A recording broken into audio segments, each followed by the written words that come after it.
Is June 9th, 2024. My interviewee is Judy Rodan, R-O-D-A-N. My name is Barbara Beyer. We're in Aventura, Florida, in the USA. The interview is in English. Good morning. Please tell me your name. My name is Judy Nemes de Rodan. And could you spell that for me, pleez? Judynemes Derodan.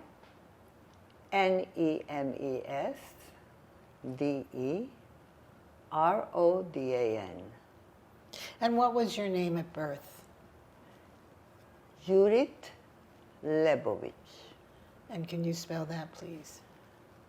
Judit, I believe. Lebovicz or Lebovit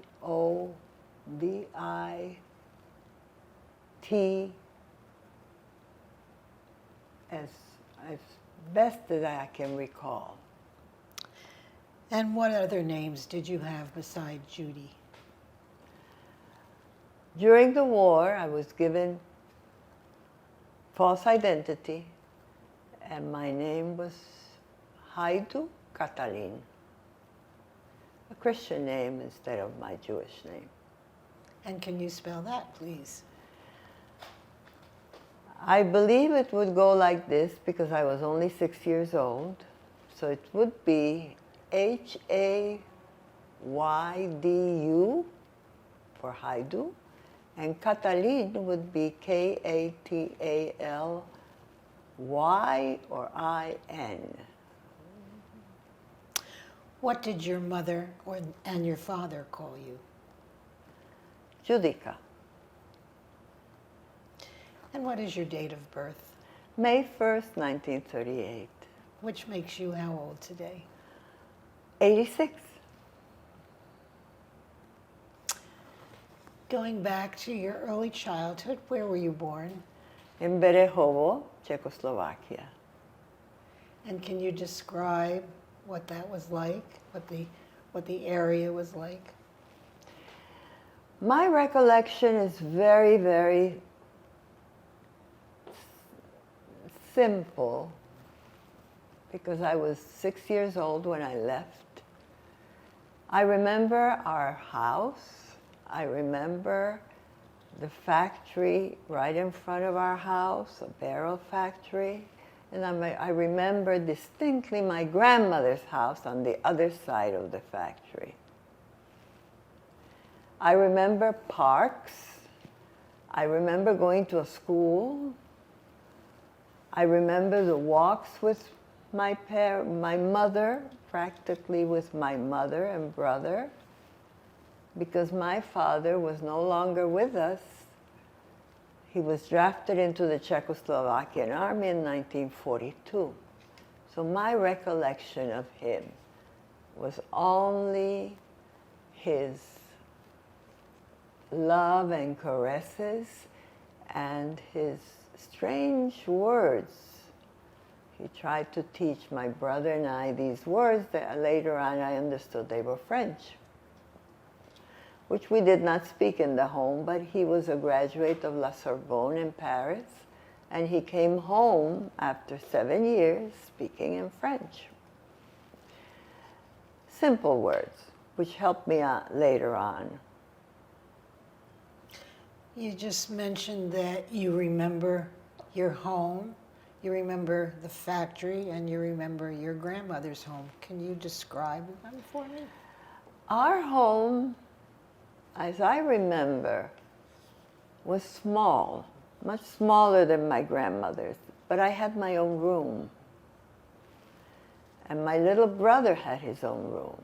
And my mother, I believe my mother and father, but I don't remember my father too much, but my mother's room was larger. There was a living room, a dining room, a kitchen, a little yard in the back. I remember the factory quite well. And I remember my grandmother's house, which was large. By the way, in our house there was a piano, because my mother was a pianist. And if I could remember, it was a large piano, what they call a grand piano. Also, in my grandmother's house, in the middle of the living room, there was a huge black piano that my mother played on. There were two kitchens, and I couldn't imagine why there would be two kitchens. Later on, I figured it out. My grandmother was Orthodox, so she had a dairy kitchen and a meat kitchen, and she was not home all day. She was working. She made it very important for the help not to mix different foods from one kitchen to the other, so she had them separate. I believe the construction of the house was redone, because I did see a picture recently. It was redone by my grandmother's second husband, Mr. Neufeld, in a more modern way. This is what I recall. You also mentioned you had a little brother. Can you tell me when he was born? He was born 3 years after I was born. That would make it 1941. He was a wonderful, loving child, but as we say in Spanish, tremendo, mischievous, getting into all kinds of problems, coming in from playing all disheveled, and telling stories that he just saw this giant with 3 heads, and my mother was very concerned, sat him on her lap and said, "My darling, we don't need 3 heads, 1 is enough." He insisted that he had 3 heads. And my mother's way of instructing us, always tell the truth. And that was important for me later on in life. He was, as mischievous as he was also very loving. Everybody loved him. He knew all the dirty words, and he spread them around. He was the best friend of the workers of the factory. So was I, but he was their pal. This is what I remember of my little brother. And what was his name? His name was Lou, but they called him Latika.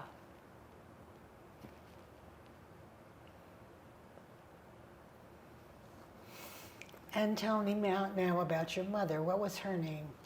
Her name was Erzsébet, which is Elizabeth. My mother was a very loving person. She hugged us, and it was a family hug, one of these hugs that never let you go. Very kind, very serious about her music, about her piano, and very friendly. Our house always had people in there coming for coffee. My mother was an expert pastry person. She cooked up all of these delicious coffee cakes. They called them in Hungarian Kuglof, full of chocolate. We all loved it. And I guess people liked her. But she was also very sad when her husband was drafted. And she kept waiting for him to come home. What was her maiden name? Her maiden name was Stark, S-T-A-R-K.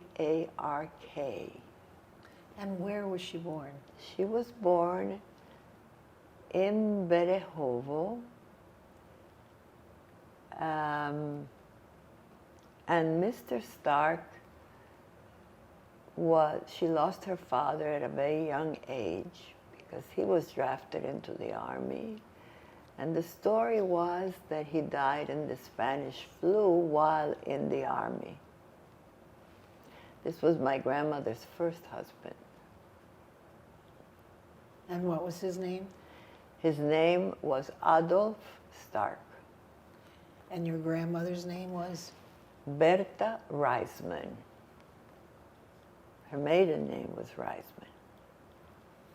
And do you recall your mother's date of birth?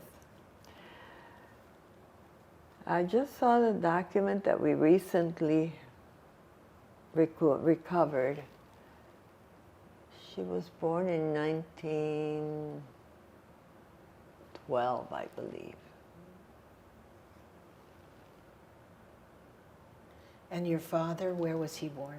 He was born in Fanchica. He was born, I believe, in 1906, 1904. Circa, about. And his major occupation was?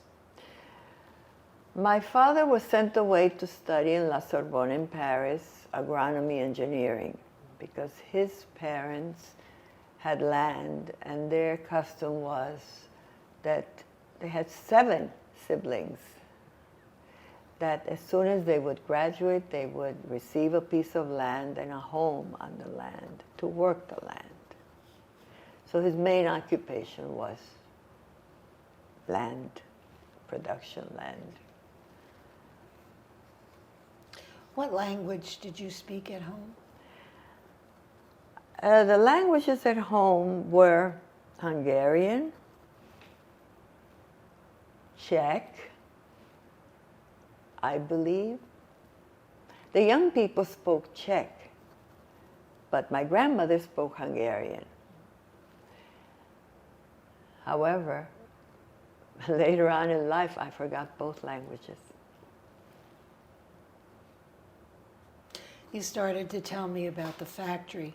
Can you tell me about the barrels that she produced? What type of barrels they were? They were wooden barrels, mainly for storage, the large barrels. Now, I understand those barrels were very important in that time of history because in the 1920s, 1930s, they still didn't have plastic nor corrugated drums, so these were very important in times of war for storage of grains, of pickles, of wine, but mainly ammunition. The Germans were very interested in that factory. How many employees did she have? I just read somewhere in one of the stories from my aunt, there were over 300 employees. I do remember that around the factory there were little homes for the workers.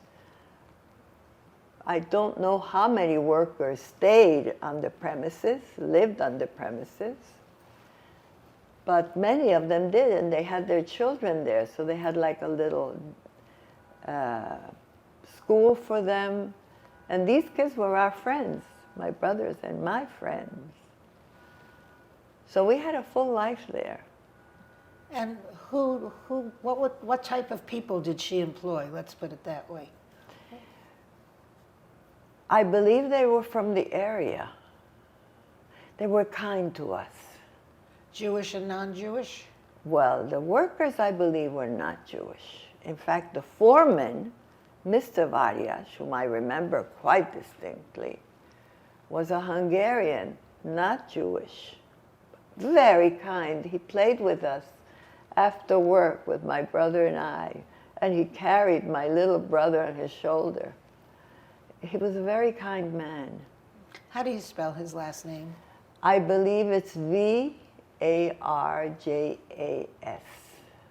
Varias.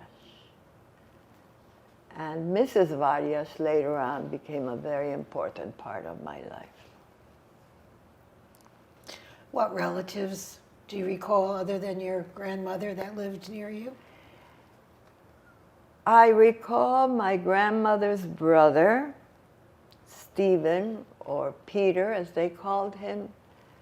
Reisman that lived next door to my grandmother's house.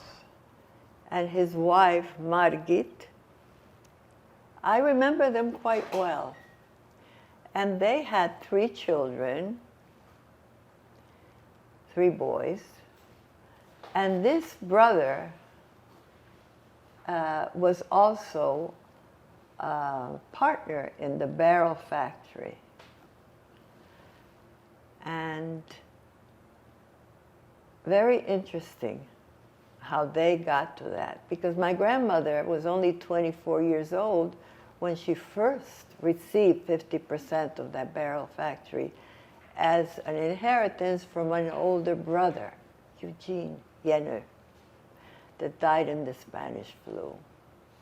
These were your maternal, this was your maternal grandmother or your paternal? Maternal. Paternal. Maternal. And how about the other side of the family? The other side of the family, which later on I learned from my son Louis' findings during the COVID, there were 7 siblings there in that Lowenkopf Lebowitz family that I don't remember at all, unfortunately. Where did they live? They lived, I believe, in Fanchika, which was a few hours away, but I just don't remember them. I only remember the small nucleus, my grandmother, my mother, my little brother, and this great uncle, Reisman, and his 3 children. I remember the parents very well because they had a big barrel in their living room full of walnuts. And my brother and I would visit, and Mr. Peter would take a walnut in his hand, crush it open, and we would pick out the walnut without the shell. And we thought that that crack of the walnut was so much fun. I think we liked the cracking of it more than the walnut. But these were very kind people to us. So who would you say was your favorite relative? My favorite relative. Can I name a few? Sure. Of course, well, my mother, my grandmother, who was this very sweet, kind woman, but very strong. And we stop. Let's break. Uh-huh. I had just asked you, who were your favorite relatives? Okay, my grandmother, of course, a sweet lady, but very strong, a hard worker. She was a diabetic, but it didn't matter. She worked all day, and she would come home at night. Her feet were swollen, her legs. And my mother and I and my little brother went to visit her, of course, when she came home from work. And my remembrance is of this big yellow brass bed. And she would lay there and I would rub her feet. And she kept saying, "That's the best massage person I have ever met." And she says, "You see, the swelling has gone down." Sure, because she was laying down with her feet up, it's going to go down anyway. But she was so appreciative and so sweet and so kind, but strong. Of course, my mother, my little brother, the Reismans next door, my Uncle Eugene. He was so loving, kind, very good looking. Everybody went wild with his looks, and always with a smile. Dimples, beautiful blue eyes, a little bit heavy, he liked to eat, but fun-loving. And my Aunt Susan, Joji, beautiful girl, very kind.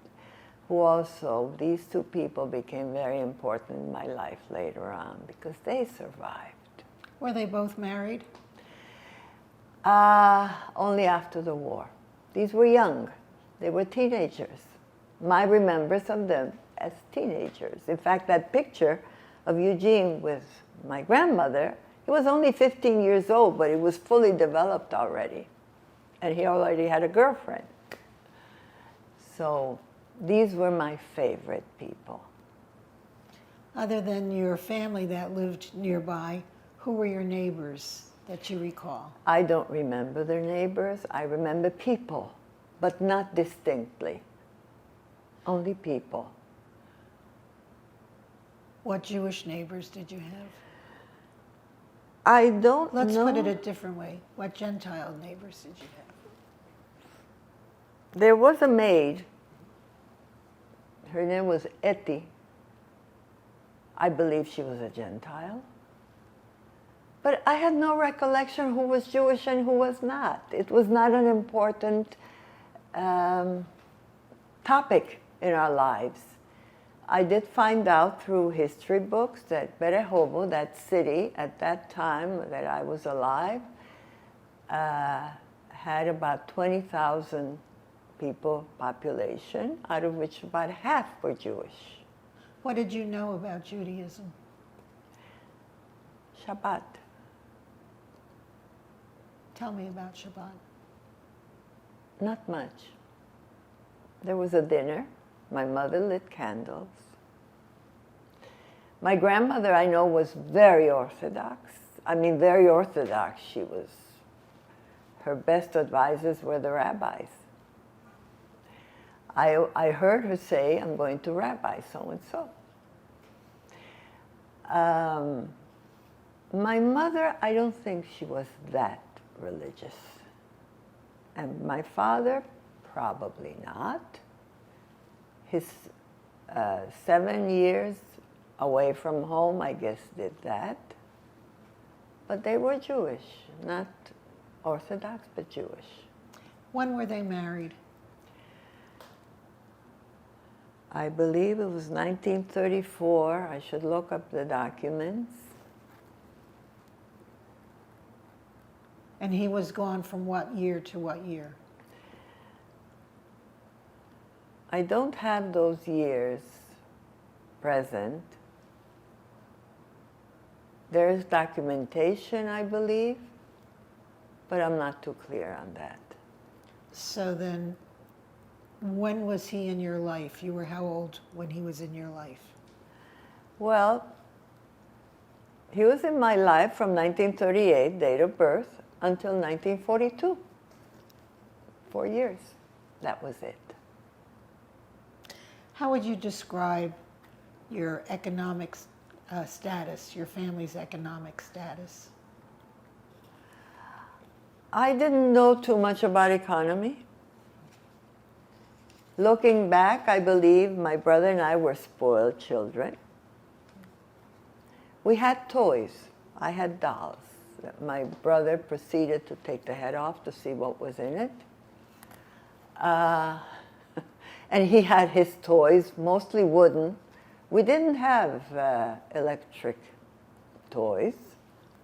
We had logo-type toys to put together, blocks, things like that. Mainly, we liked to play outside. And who did you play with? The children of the workers were my friends, were our friends. My little brother always tagged along, always, with the older kids. That's my recollection. Was there any friend in particular that you remember distinctly? Not at that part of my life. There were several, but nothing like, it was just my brother and I, mainly. This is my recollection. There was a boy, but not, it was one of the kids from the group. Did you go to a synagogue? Was there a synagogue involved in your family life? There were 2 synagogues in Berehovo. I don't remember going to the synagogue. I'm sure I was, but I don't have that recollection. You told me a little bit about Shabbat. What other holidays did the family celebrate? I believe they celebrated all of them, but it's a blur in my mind.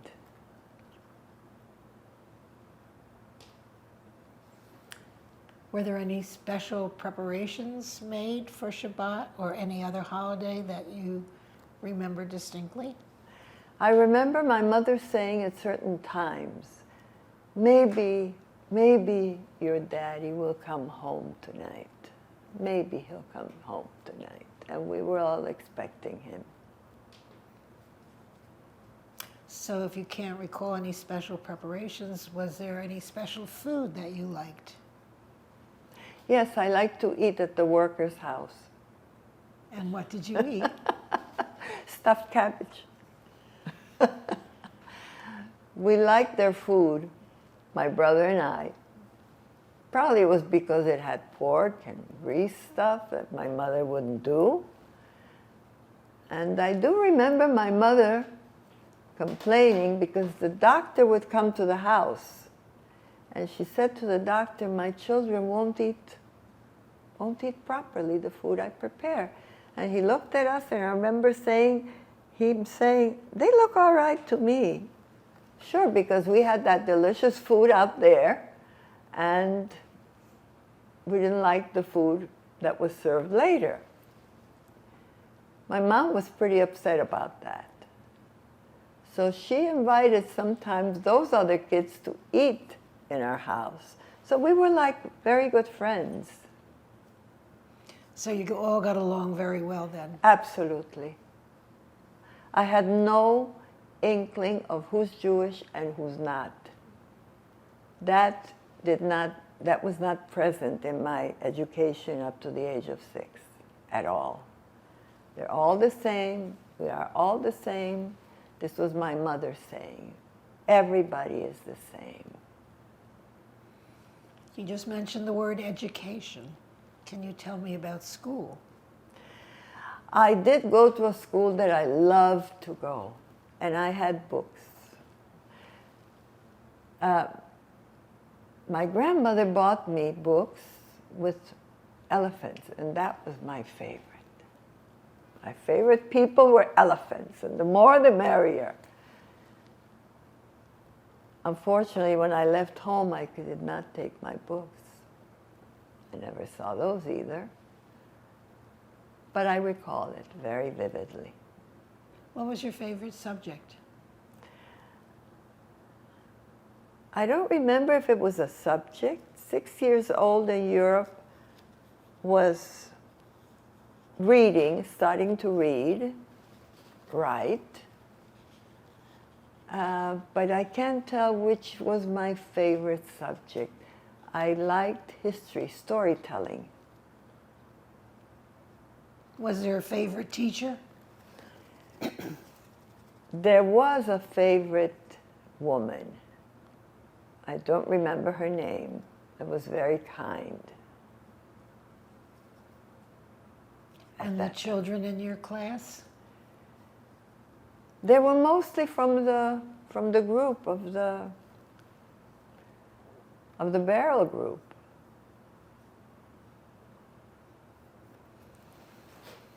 You did say you liked to read books. What other cultural activities were available to you in Barajevo? Mostly music. What type? My mother's piano playing, my father's violin playing, accompanying her. La barcarola. Classical music. My mother had me practice the scales. She taught me this exercise to open up my hand so that I could reach the octave, the 8 notes. And I enjoyed the piano. What other cultural activity? Any plays or movies or newspapers? Not up to the age of 6. No newspapers. I was not told there was a war going on. I was not told about any danger. We played freely on the grounds. We walked in the park. Nothing precise. No. Describe yourself as a child. Myself as a child, first of all, I was devoted to my little brother. My mother, because I felt she was sad. There was sadness, and she tried very hard to laugh and to sing, and we sang together. She played the piano and stood me there to sing and dance. She liked to dance. But most of the time, I thought that she was sad. So I would try to make little jokes and dance the way she liked me to dance, the chardash, and would grab my brother to dance and he didn't want to dance, things like that that were in our lives. So how did you spend your free time? Playing.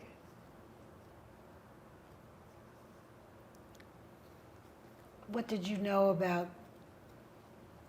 the Third Reich and Nazism? And what was discussed amongst your grandmother and your relatives? Nothing. Nothing. I believe I was a product of the time that children were to be seen and not heard. I didn't realize it at the time. I didn't know there was a war. I didn't know where my father was. Why was he in the army? To me, being a soldier was just a glamorous way of living, not fighting and not deaths or injuries. They kept all that away from me and my little brother. I had no idea there was a war going on. So what was your first sign of something changing? The first sign was at the age of 6. This is 1944. On our afternoon visits to my grandmother's house, the three of us went, like every afternoon, and we went up the 3 steps to the house. To me, there were deep steps. Of course, I was little, so anything over a few inches was high for me. And we walked into the living room. My grandmother greeted us, but not like every day. Normally, she would pick us both up at the same time. As I said, she's a strong woman. And cuddle us and whisper sweet endearments in our ears. And what would you like to eat? What are we going to play? And like that. Guessing games that she played with us. Make-believe games that she played with us. No, that day was different. She was very serious. She didn't pick us up that day. And I looked at my mother, what's going on? And she didn't look the same to me. And I looked further into the living room, and it was full of men and women. The men were dressed in suits, hats, like an attaché case. Everybody was very quiet, somber. And even the women were dressed in like military clothes with a hat. Where were they going? This was not a Shabbat. This was not a holiday. I had gone to school today in the morning. What was going on there? But they didn't tell me. And my mother was silent and kept my little brother under control, which was not easy. But even he was silent. All of a sudden, my grandmother says to me, "You see that lady across the room? Her name is Mrs. Variash." Well, I knew the name, Mr. Variash, from the factory. But he was not there. It was just her. And she is married to Mr. Variash. I already knew relationships, husband and wife. And so she took me over there and said, "This is Mrs. Variash, and Judica She's a lovely lady. She will take care of you. I couldn't imagine what was going on. My little brother tagged along. And by the way, that day my mother did not run to play the piano. There was no music there. So it was a strange day for me. And my grandmother said, Mrs. Varia, she's a very good friend of mine, and she will take care of you, take you on the train this afternoon to Budapest. Well, when I heard the train in Budapest, I was relieved and happy because we loved the train, my brother and I. And going to Budapest was like going to Disney World for us. It was the city of lights, a lot of fun. And she said, just follow her instructions. We will meet you tomorrow in Budapest, all of us. I will bring all your books, and we will bring all your clothes and your toys, and we will be together tomorrow in Budapest. My grandmother never lied to me. She always kept her word. So I believed her, but that didn't happen. On the way to the train station, Mrs. Vargas took out a piece of paper and she said, from now on, you will not be Judica, you will not be Judith, you will be Haidu Cătălin. As you know, in Europe, the last name first, the first name last, and this is the name we're going to use from now on. And your mom's name is not Erzsike, Elizabeth. She gave me another name, and your father's name is different. And you have 3 little brothers. And she told me to repeat their names. What were those names? I don't remember the names distinctly, but I had to memorize them in case somebody asked. And I said, why 3 brothers? I only have 1. But whenever I asked a question, she would silence me. I realized I couldn't ask questions later on. So these assumed names at first I thought were one of the games that we played with my brother and our friends. Make believe, you're the cow, I'm the horse, you're the this, you're the pig, and you're the chicken. And then we switched, and we made like the animals did.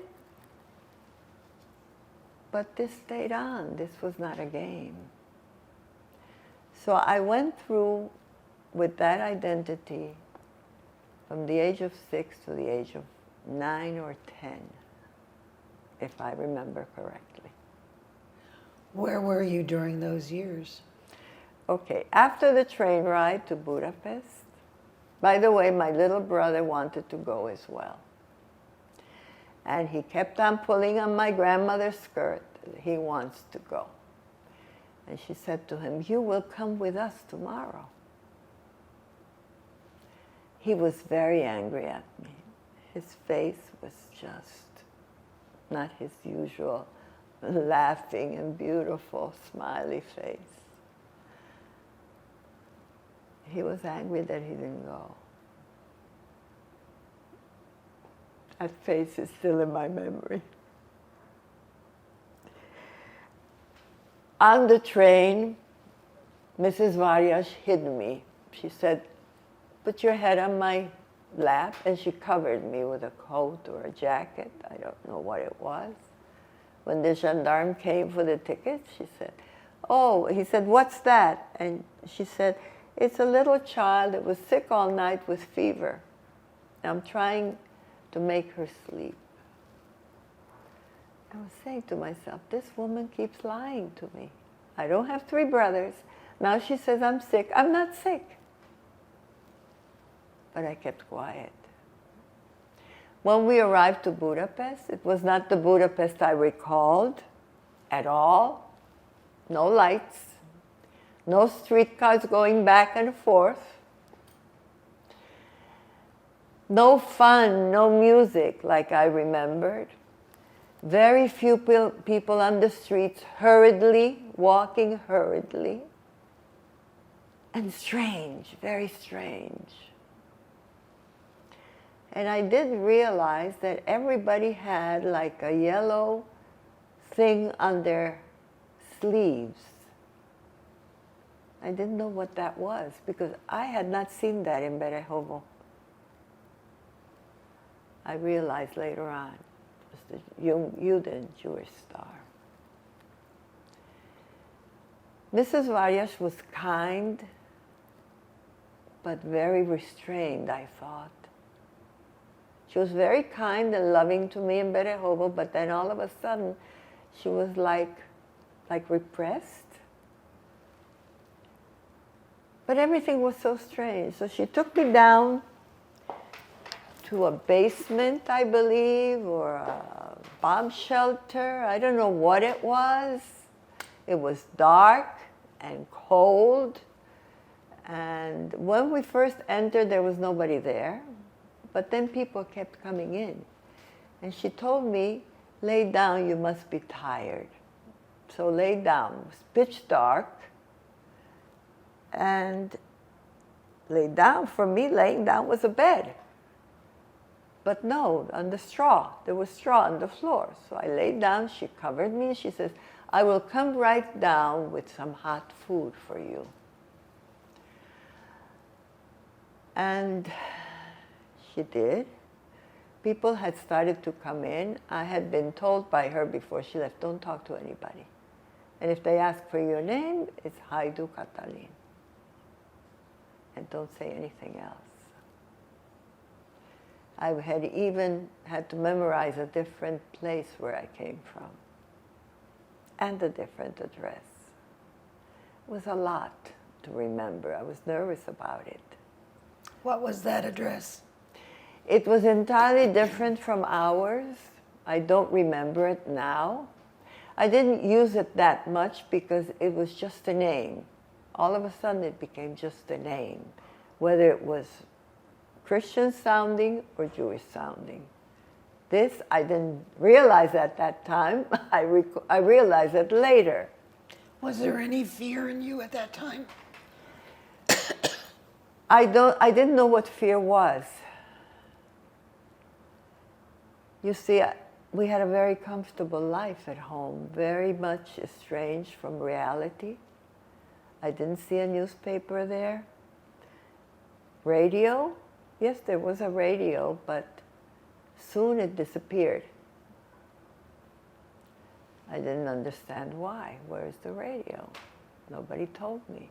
I realized we were not allowed to have a radio. When the Hungarians came in with their Nazism, no more of that. But that was later on that I began to understand. So now you're in this basement and Mrs. Vargas brings down the hot food and she says, eat this while it's hot. This is what they give to the horses to have that beautiful, long, shiny hair and the shiny skin and healthy. And if you eat it, you will have it also. And I believed her. It was tasteless, colorless, because I didn't see the color. It was dark. And it was hot. It felt good because I was hungry. So that was the food, mainly, some bread sometimes. And one day when she comes down, I don't know how long I was in there, no notion of time or day or month or anything at all.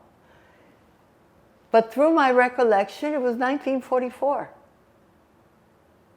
Through my, not recollection, but through my studies of the history, it must have been 1944. One day she tells me, we're going to school tonight. Well, I got very excited, finally a school. And I asked her, will I meet my people there, my family? And I kept asking her every time she came down, what about my family? My grandmother promised they would come the next day. And she said, they will come soon. Well, shortly, the word soon from her mouth became a terrible word for me because it never came. So my dreams were demoted every time I asked for my family. How long would you say that you were in the basement? I have no recollection of the time at all. I was very excited about going to the school, which it turned out to be something else. When we walked out, I walked out finally from that basement, and she took me upstairs to her apartment for a brief time to wash up. I don't remember a change of clothes because the clothes never came. And we went to the school, so-called school. Again, it was night, no lights, wartime, no streetcars running, nothing, nobody practically on the streets, and if there was anybody, it was a hurried shadow. And we finally reached the school, which was a building with a large iron gate. And as we reached the top of that hill, to me it was a hill, but I guess it wasn't too high because Budapest was a flat land, not the Carpathian Mountains I was used to. And two ladies came out, dressed in black from here down to the floor. Very kind eyes. They did not hug, they did not kiss, they did not touch. But their eyes were very, very beautiful, and a smile. They welcomed me in a language I did not understand. But then I realized it was my father's language, French. This was a French convent called Sacré-Cœur, Sacred Heart. I had never known a nun in my life. I had never been to a convent in my life. I didn't know what Catholicism was. Nothing. But there, I did grasp that this is my father's language. I learned it quickly. They taught me French. There was a little school in the convent. That was not a lie. It was a little school. And there was a church where we went to pray every morning, noon, and night. I learned the catechism in Latin and then in French. I learned how to pray in Catholicism style. I had remembered the Shema from home, my mother, morning and night, yes. But then I realized I should not say it. Something told me this is different. So when you ask me about my fear, maybe this is how it was translated. But I didn't really know what fear was or to be afraid. But I realized it was translated into the understanding that I have to be in a different way of life. Excuse me. How many other children were there? I counted at night, before we went to sleep, about 100 beds. I knew how to count. Do you know if any of them were Jewish children? First of all, I didn't know what Jewish was or was not. But in remembrance, my partner in the beds, she slept on top, I slept on the lower edge of the bed. There were little cots, but they were two-tiered. She was not sleeping all night. and she was always sitting on the bed, never lying down, and wheezing and coughing all night. Her name was Noemi.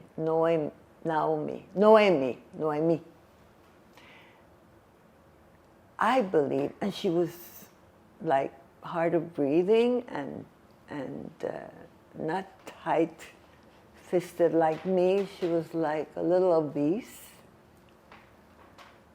I realized that probably she was Jewish. Certainly, she had a respiratory problem, and that is fear. But I didn't know it at that time, so she was just Noemi that didn't sleep at night. She was sitting up. Was she your age? I guess they were all about my age. Why do I know that? Because soon they started to train us to have the First Communion. I learned that the First Communion in Catholicism has to be done between the age of 6 and 7. So probably all these girls were interned, and most of them were Catholics, because we did have visitors on Sundays of their parents. I had no visitors. They had visitors. And I also noticed that Noemi didn't have visitors. So this is my recollection of that. How was that for you, that you were the only two girls that didn't have visitors? Thanks to the nuns, there wasn't that much of a difference. Even though I missed my family, once I asked a nun, am I having visitors? And she said, no.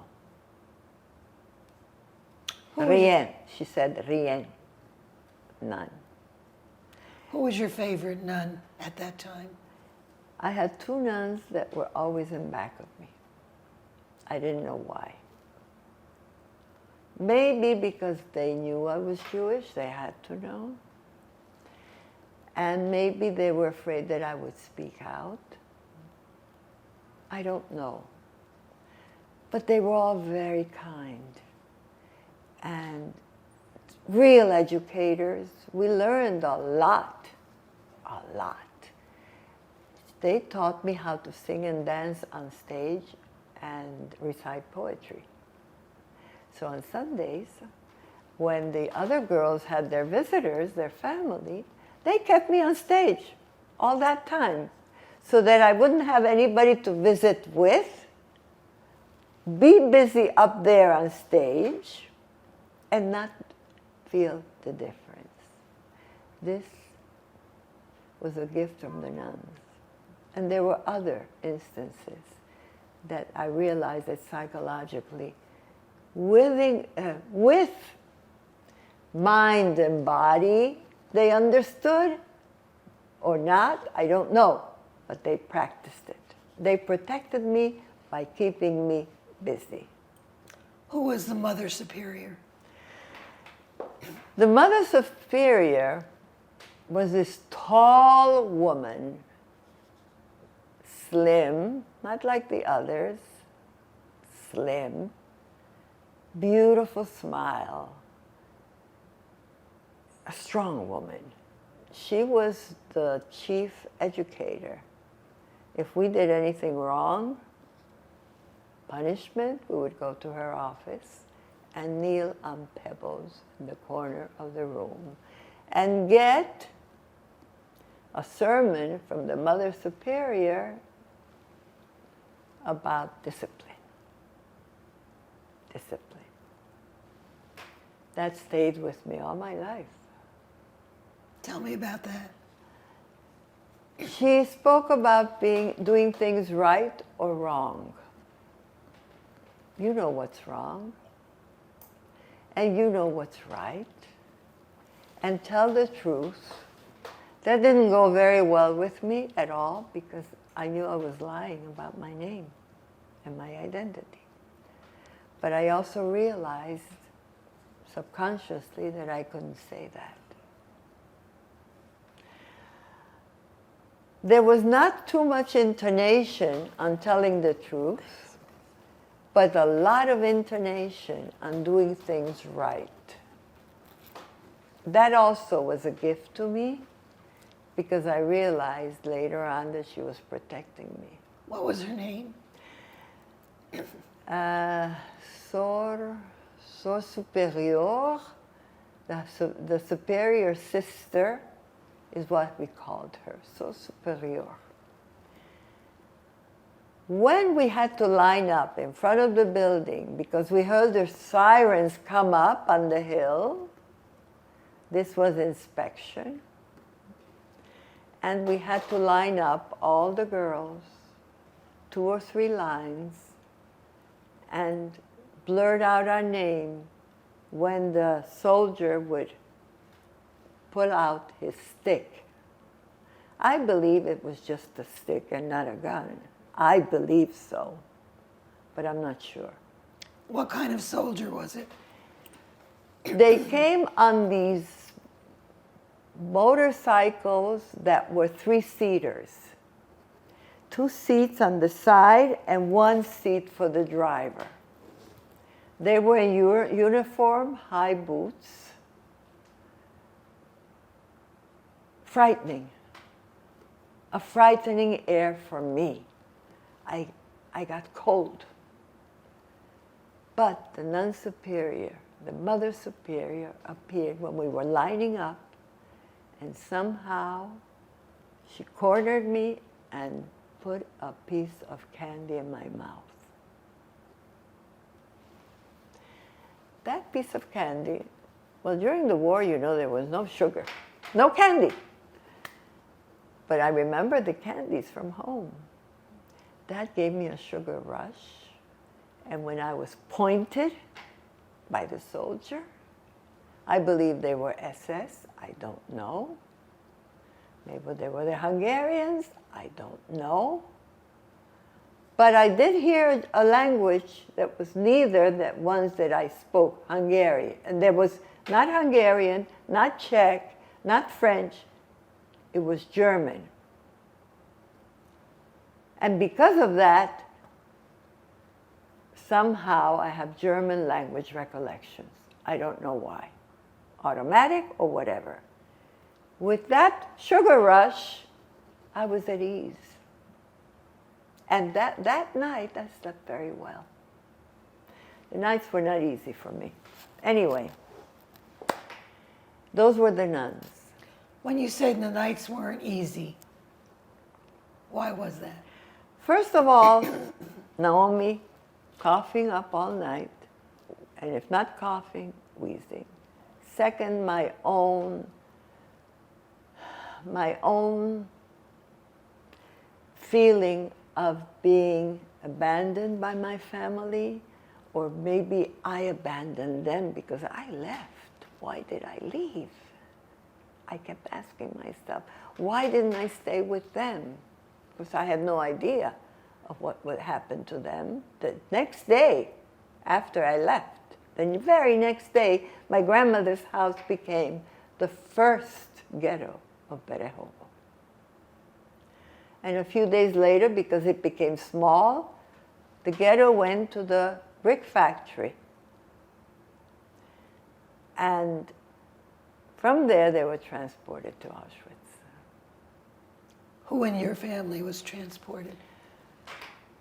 My grandmother, my mother, my little brother, and probably the rest of the family.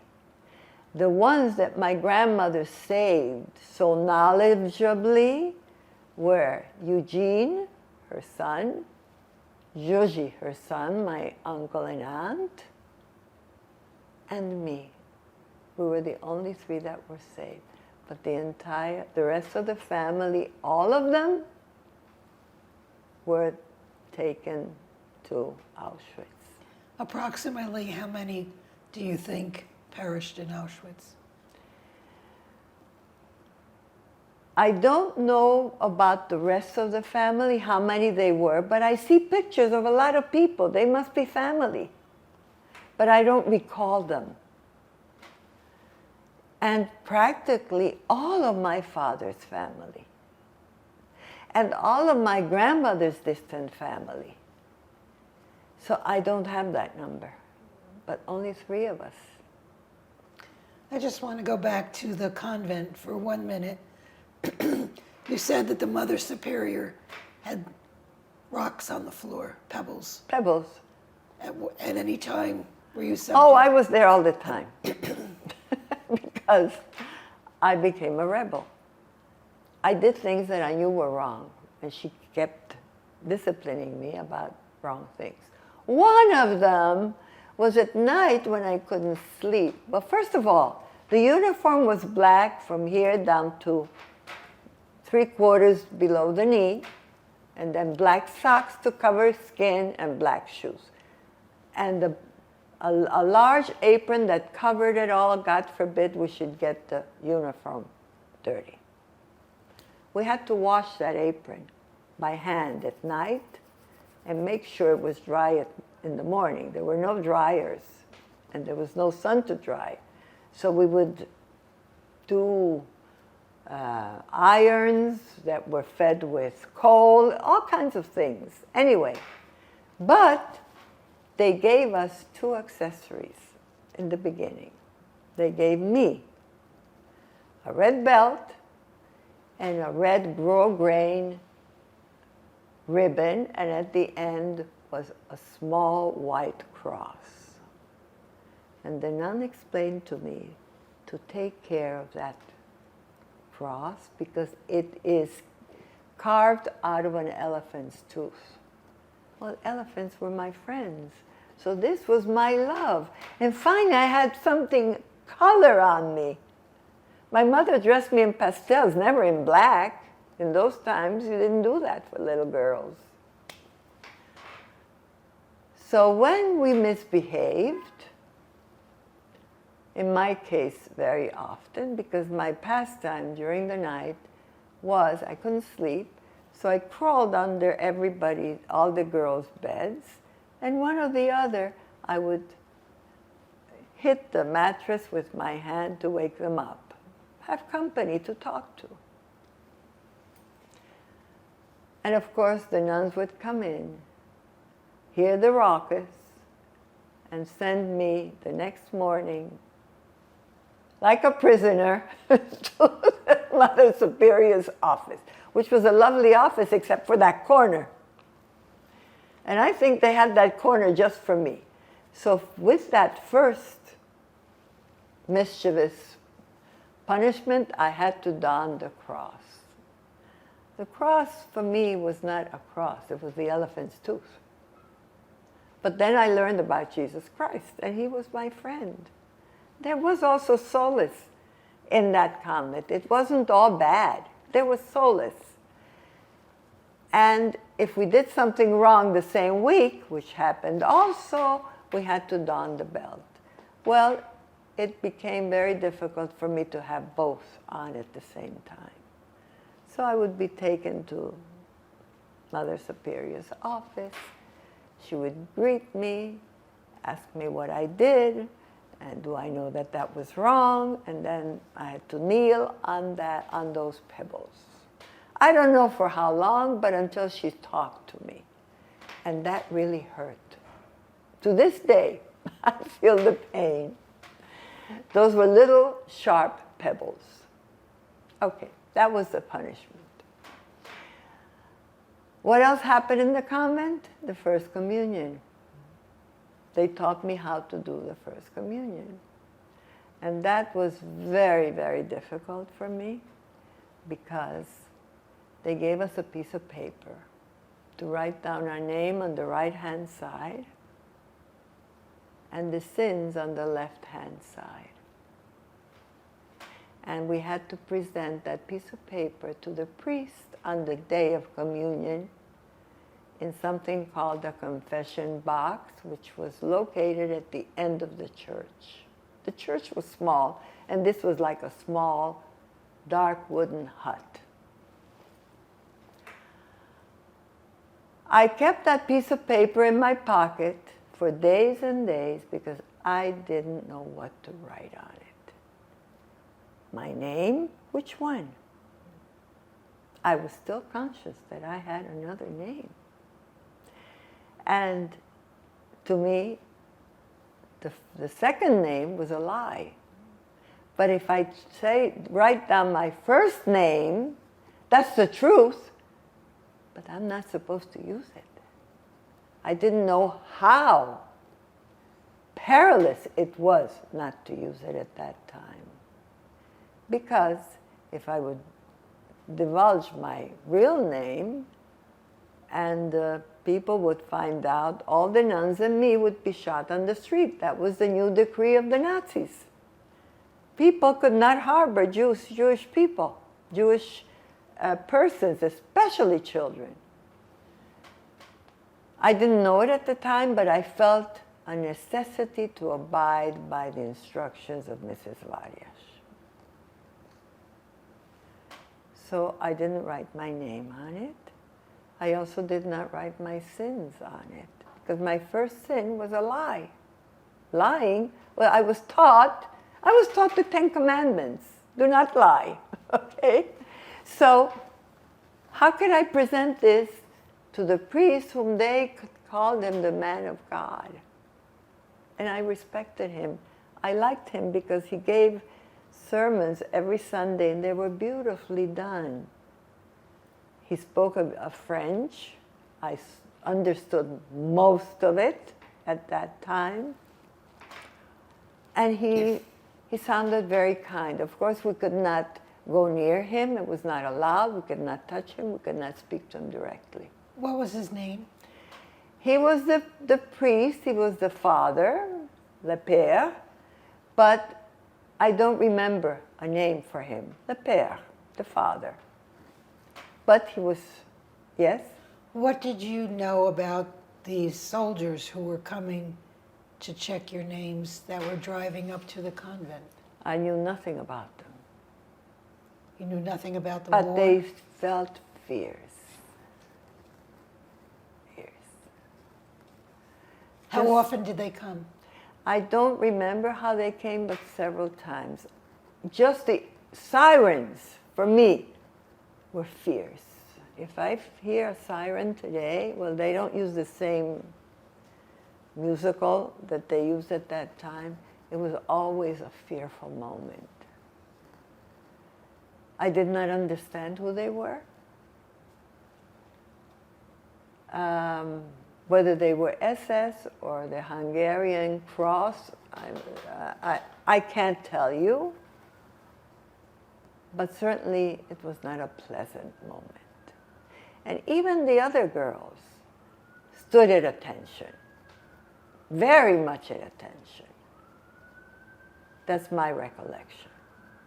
So you enjoyed the priest's sermons, and then what? Yes, so the day of the communion, a big excitement comes, because after the motions of the church, the parents, the family would come. By now I knew I had nobody coming. But they promised us at the end of the communion, we would get hot chocolate with cake. That was an unusual thing, hot chocolate, because there was no milk, there was no chocolate, there was no cake. They promised us that. So I looked forward to it, and I went through the motions. So I go in, my paper is blank, and I go up. There were 3 steps to that confession box. They had trained us to pick out which of the steps we would kneel on for, depending on our height. And these were, the construction of these huts was that the priest could see me, but I could not see him. They were like wooden constructions, very special in those days. But I was petrified. What am I going to do? My paper is blank. What am I going to say to him? Why did I not fill it out? I was really very, very... I didn't know what the word nervous meant, but I felt my body shake. And like butterflies in the stomach, I didn't know what that was either. I learned later. And all of a sudden, I hear footsteps. You see, the priest did not have sneakers. Nobody had sneakers at that time. It was shoes. And I hear, bonjour. And I recognize the voice. This is my man. This is my man of God. Nothing can happen to me. And he reached his chair, and I'm getting ready to answer him when he asks, what is your name? Comment tu t'appelles? And he says, what's your favorite sport? My favorite sport? What is your favorite sport? I said, I like to climb trees. And he said, which tree? And there was a little window at the end. I said, that tree. You see, during the war, we did gymnastics outside, either climb a tree or run, or calisthenia. There was nothing else for gym during the war. And he said, that tree? I said, yes, that tree. He said, go out and climb your tree. And he absolved me, he blessed me, like that. And after the climbing of the tree, I was allowed to go to get the Eucharistic blessing of Jesus. That was my first communion. Age 6.5, possibly, close to 7, I can't tell you. So this priest, along with the nuns, I would call them the righteous, and Mrs. Varias the righteous. I believe they saved me. And my Aunt Susan also saved me.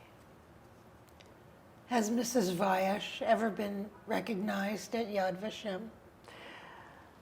This is what happened with my connection with Mrs. Varias. When I reached sort of adult age, let's say 18, I was married, still not talking, still not recollecting any information of this sort. I started to think about Mrs. Varias. I was living in Venezuela. I had received my first American passport by sheer luck because I could never come to live in the United States. But at the age of 17, I received an American passport. And it said in the passport, not valid for Hungary, Czechoslovakia, Poland, USSR, none of those countries. And I also knew that whatever mail they received in Hungary was highly censored from the outside world. It was the Iron Curtain. So I realized I could not get in touch with Mrs. Varias for anything. I don't believe, maybe the nuns at Sacre-Cœur were, because there were other Jewish girls there, I'm sure. I had read in a book that the Sacre-Cœur and all of these Jesuit Catholic schools that belonged, convents that belonged to Notre Dame de Sion, harbored Jewish children and saved them. So they're probably registered in Yad Vashem, I'm not sure. But certainly I wanted to protect Mrs. Varias and the nuns by not getting in touch with them. How did you happen to get a United States passport? First, I was taken to Venezuela in 1947.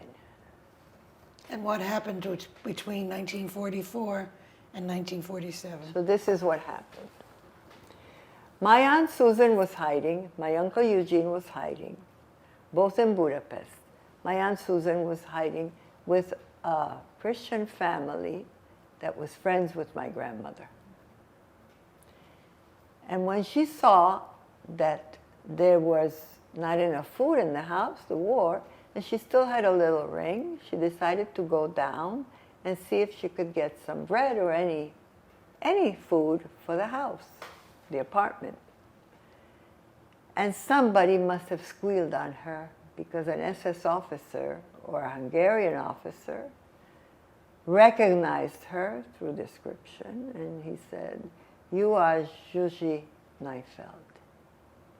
She said, "No, I am," and she also had an assumed name, Maria something. And he insisted, "No.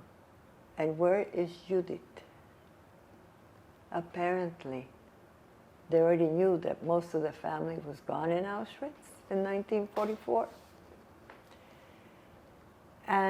but that I was alive somewhere. They had the whole information of the family. She would not divulge. She knew where I was by word of mouth.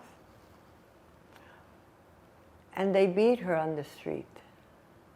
How did I find this out? My aunt lived to the age of 86 in 1986. At the age of 86. At her funeral, now I had gone to visit her and my uncle and the family in Los Angeles. The 3 children are there in a picture. Because we were very close. This is my only living relative, my Aunt Susan. Because my Uncle Eugene died very young. So living in Venezuela, I came to visit them 3-4 times a year from Venezuela. How did you get to Venezuela?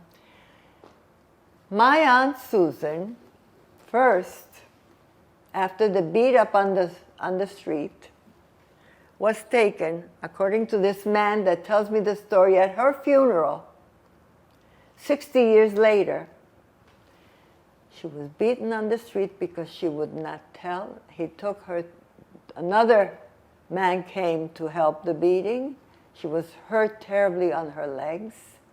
They took her to the police station. She was bleeding. They kept her there for 3 days and 3 nights, constantly questioning her about me, the family. She would not divulge the information, and she was sent to Auschwitz, where she stayed for a full year with her legs all bruised. They even poked her, the palm of her feet, with knives. Terrible, terrible things. And she would not divulge. She's my other saver. After the war, 1945, when she's liberated from Auschwitz, she worked there for a full year in Auschwitz with her hurts and pain. And she reunited with her brother. I never knew the story of my Uncle Eugene, where he was. He was in hiding, and God knows where, he wouldn't tell. And they came to pick me up and took me out of the convent.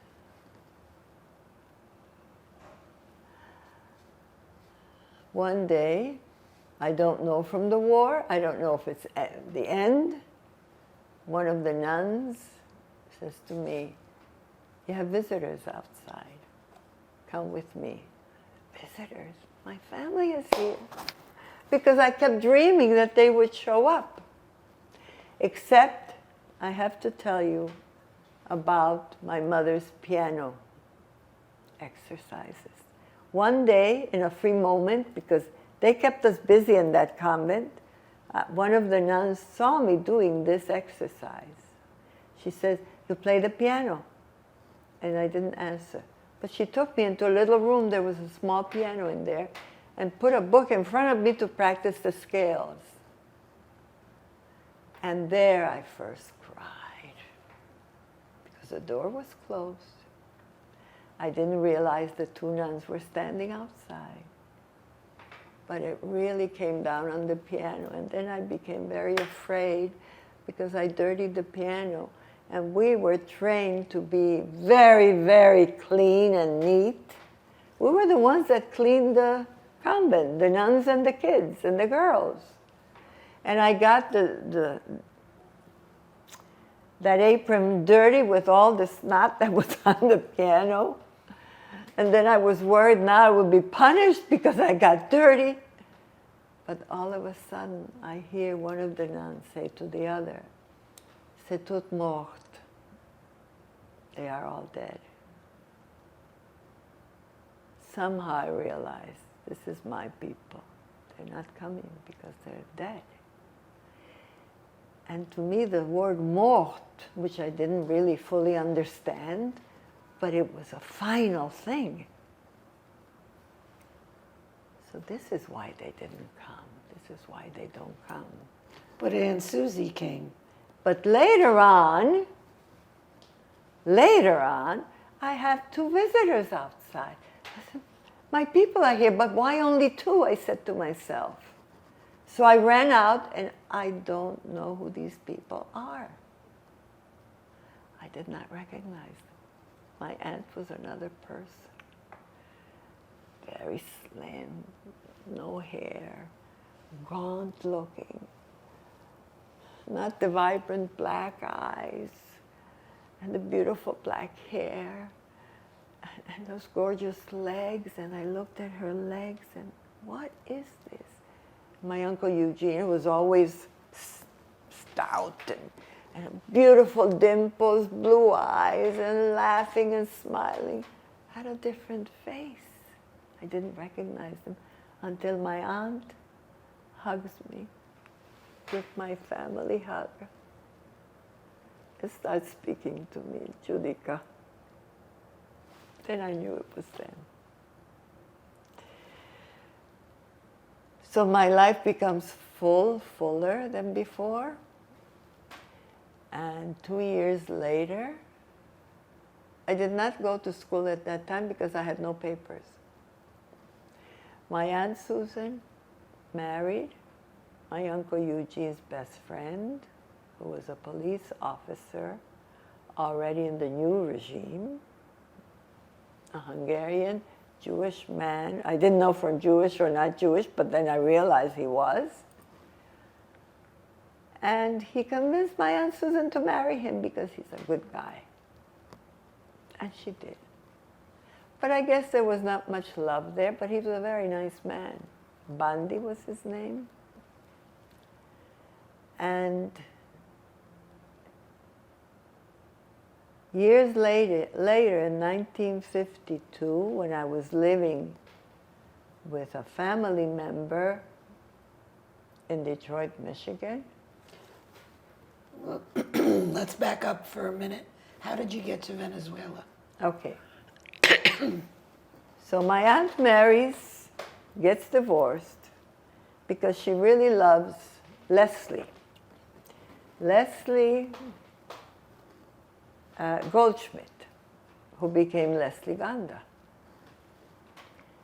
He was in labor camp, but we don't know his story for sure. He does write a book about it, but I don't think he writes it all. But bits and pieces did come out. They fall in love, they get married, and they go to Neuchâtel, Switzerland, to finish their studies, both of them. And I stay with Eugene.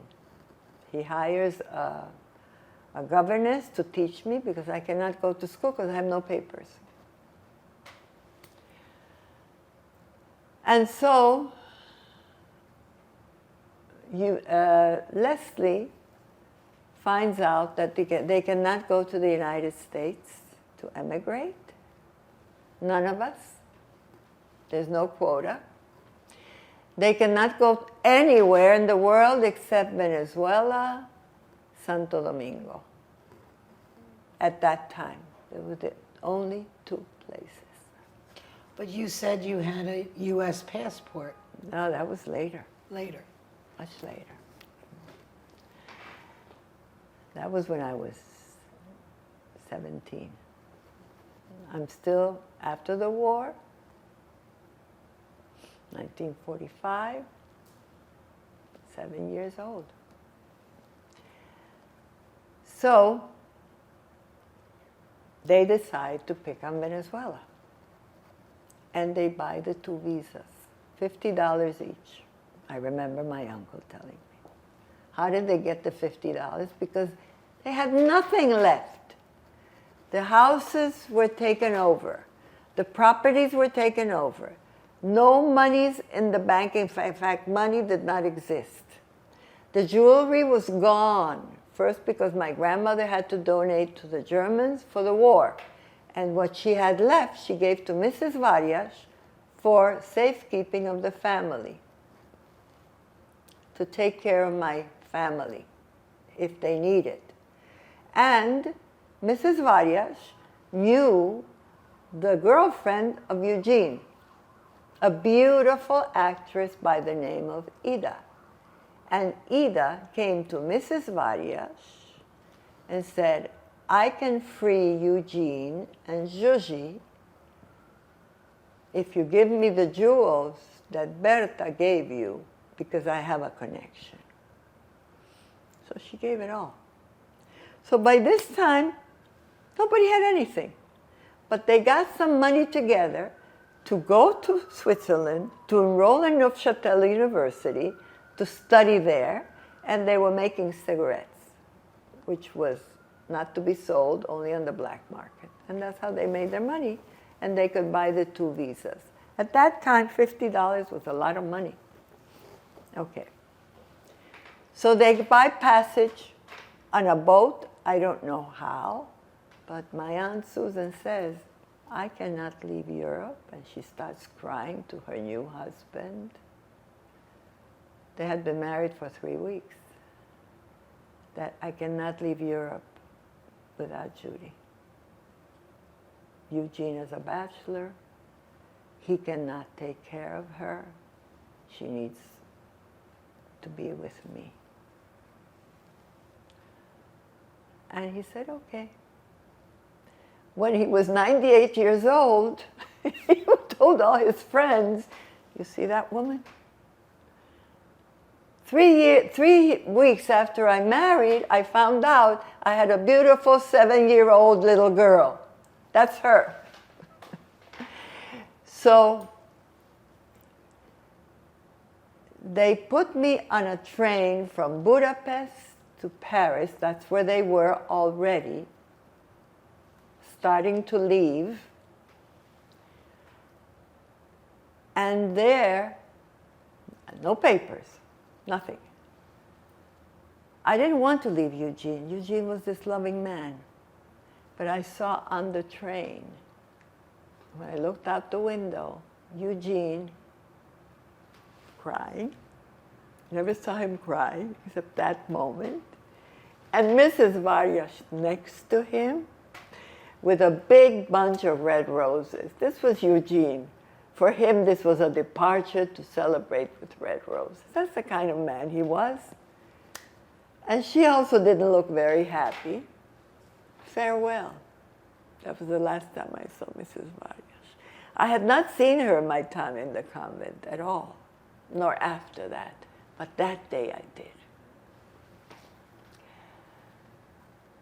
So I got to Paris. There is Eugene, waiting for me at the train station. On the train, I had no papers. So this football player that went from country to country, a friend of Eugene, Shalgo is his name, and also a friend of my Uncle Leslie, found this lady sitting on the train that had a passport with a little girl in her passport. Not looking like me at all, because I had black hair. That girl was blonde, but it was a girl like more or less my age.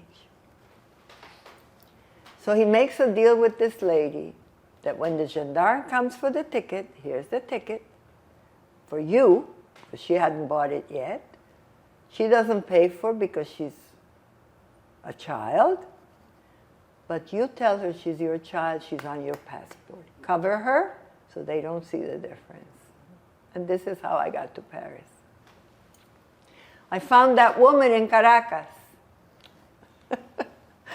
45 years later. And what was her name? Ilonka Gottesman. And her daughter and her whole family. Anyway, she says it was her. My uncle Eugene said, I don't remember her too well because I only saw her through the train window, but maybe it is, whatever. But there were a lot of that going on, you know. Okay, so I get to Paris, to a pension. My aunt is cooking there on they call it a roche, an electric plate. She was making goulash. And we were supposed to keep the doors closed and the windows closed because it was not forbidden to cook in the pension. But I had my own room. This was the first time I had my own room since my home. It felt so good. And my Uncle Leslie, very kind, very sweet, bought me a banana on Champs-Élysées. I had never seen a banana. It was not a European fruit at that time. And I heard that he was paying 100 francs. And to me, 100 of anything was a lot of money. And you know, I lived a frugal, the convent, and after the war, so he's spending 100 francs on this, and I don't even like it, so I give it back to them. I didn't like the first taste. You know, it was foreign to me. What did we eat? An apple or a pear, something like that. Anyway, so comes the time that we have to go to Le Havre after a couple of days. And they find out that the way for me to get on that boat, they already had the passage on the SS Colombie. The only way is to find the Consul General of Venezuela in Le Havre. He's there, and his name. And he would probably help us by giving me a titre de voyage. We already knew, I mean, they knew. I had no idea of all this. Oh, we're going to Venezuela. My uncle showed me on a map. This is where Venezuela is. I had no idea. And so we go to Le Havre, and the next day the ship embarks. And my aunt and I, during the night, for me it was during the night, but I guess it was dawn already, 3 or 4 in the morning, to find the Consul General, because where he spent his nights was in a nightclub. Across the street from the pier, that's where they had these night places in Le Havre. That's where he goes every night, and we could find him there.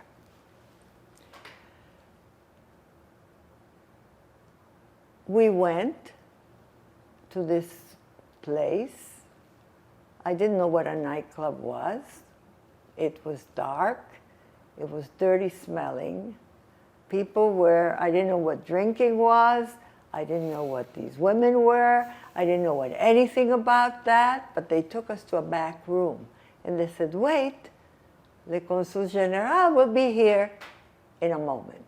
Sure enough, the door opens, and this big, big man, black, with a beautiful white teeth smile and beautiful eyes.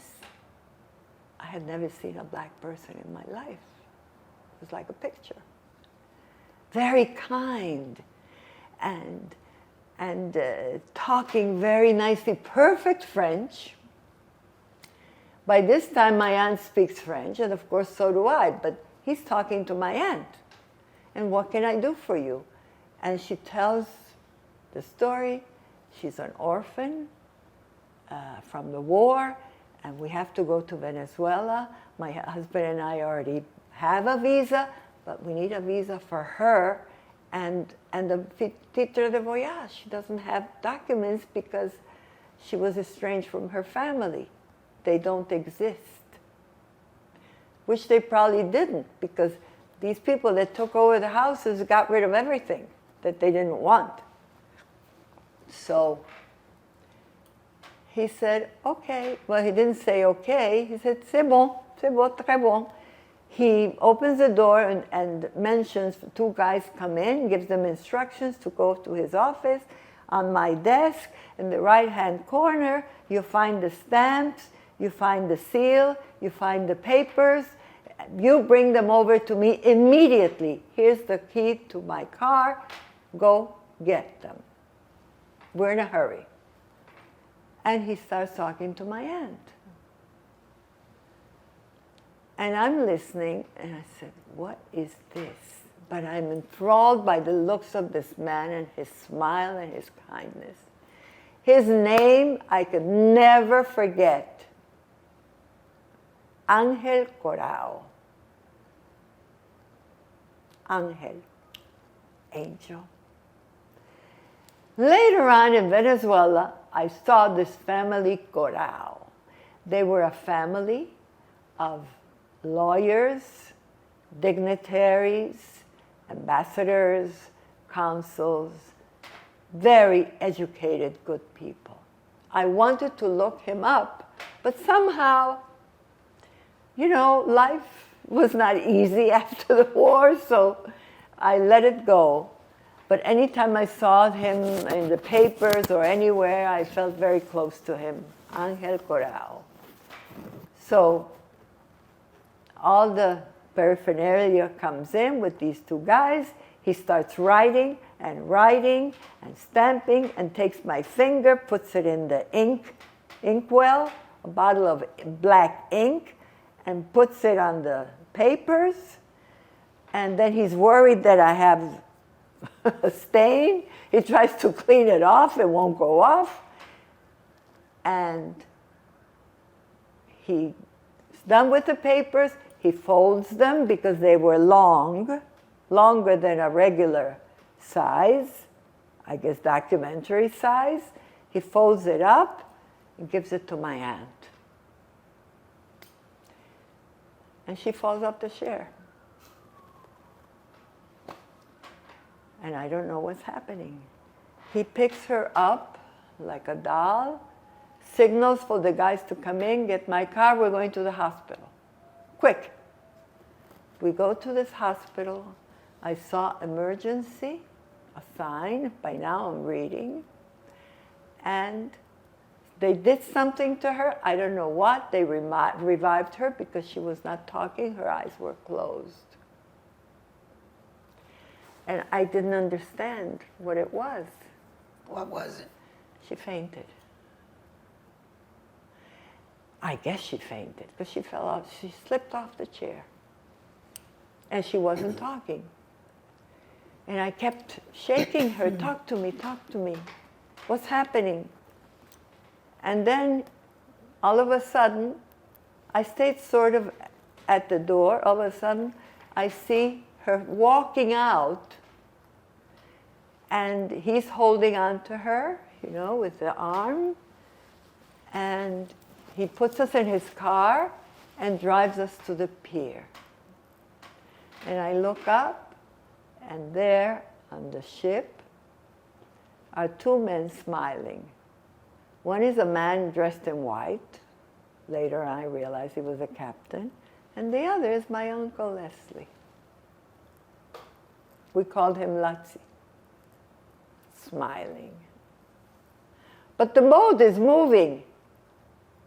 I didn't realize the boat was moving. So quickly, they ushered us into a little rowboat made of wood, and somebody was rowing, and we got to the ship, and there they threw down a ladder made out of ropes, And first my aunt climbed up the ropes, and then I climbed up with the help of Angel Corao. And where was her new husband? The new husband was Leslie, already on the boat, because he had to get on the boat in order to secure that we're coming, to save the opportunity. The boat took 14 days, SS Colombie. It was not a luxury liner. The men slept in one place, the women slept in another. And because of my training at the convent, I entertained the ship every day, singing and dancing and reciting poems and making people laugh with little jokes. I had learned good jokes at the convent. I learned how to entertain. This is what they taught me. And my dancing was always with a broom, but I couldn't find the broom, so I found a stick. I danced with that, and everybody was roaring with laughter. And this is what, I didn't really remember all the details, but my aunt and uncle told me, you kept the whole ship entertained. Because all these were immigrants. I do remember sadness there, yes. But we got to Venezuela, lo and behold. What was your first impression when you arrived? When we arrived, it was like the sky was blue, the sun was warm. It was February, cold in Europe. This is 1947. And the Red Mountains. I had never seen anything like that. I thought they painted the mountains. And I asked my uncle, they used paint? He says, no, they're naturally like that. Everybody, when we got off the ship, was so kind. A language I did not understand, Spanish. And we were whisked off in a winding road to Caracas, because this was La Guaira, the port. To Caracas, it took forever. A winding road that was made us all very dizzy. It was an old road. And we were placed in a pension. I learned later, the Venezuelan government paid for that. Not only that, my uncle told me, he was granted a stipend from the government until he found a job. This was Venezuela, under Medina Angarita, 1947. And how did the people in Venezuela treat the refugees? Like brothers and sisters. They didn't care. We were refugees. They didn't care. We didn't know the language. They taught us. They gave us everything they had. These were poor people. I had limited clothes, very limited. So did my aunt. They gave us whatever they had that could fit. And it was February, carnival time.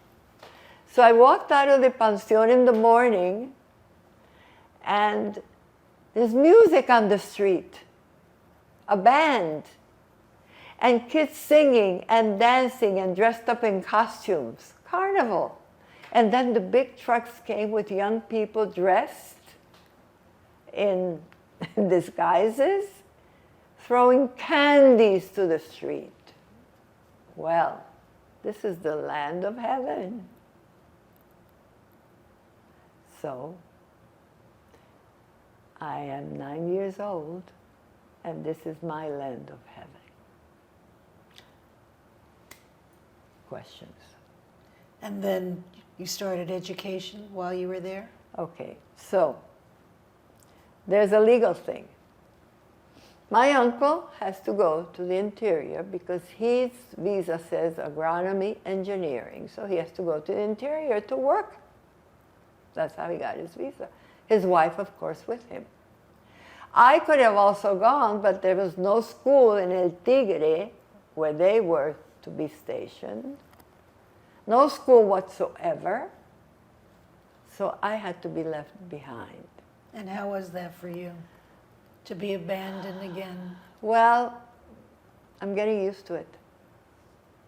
I'm getting used to it because by now it's been several places. Some shorter, some longer, but several places already. So I'm getting used to it. And they placed me in a convent because I'm still a Catholic in my mind. Okay? And then somehow, I don't know how, I was placed with a Spanish couple, Familia Garcia, very nice people that had no children. And they were very kind to me as well, Catholics. And then all of a sudden, my aunt comes and tells me, she comes from the interior, she tells me, we have to put you in a school, because at that time I was going to the convent school, and it was a Catholic school. She says, we have to put you in a Jewish school because we are Jewish. No, you are Jewish. And how did that affect you? Not at all. I knew it. But it just came back. Oh, yeah, I know, I'm Jewish. Okay. So, but I didn't know Jewish. I just knew that I was different. Okay? I had no denominations in my mind at that time. So I get accepted at the Colegio Moral y Luces, the Jewish school. My aunt goes back to El Tigre, where they had to live. And I am placed in a Jewish home, Jewish family. A lovely family. No children, husband and wife, grandmother and grandfather. Well, I had a grandmother. What was their name? Reutman. The lady's name was Johanna, and the husband and Gil, very kind man.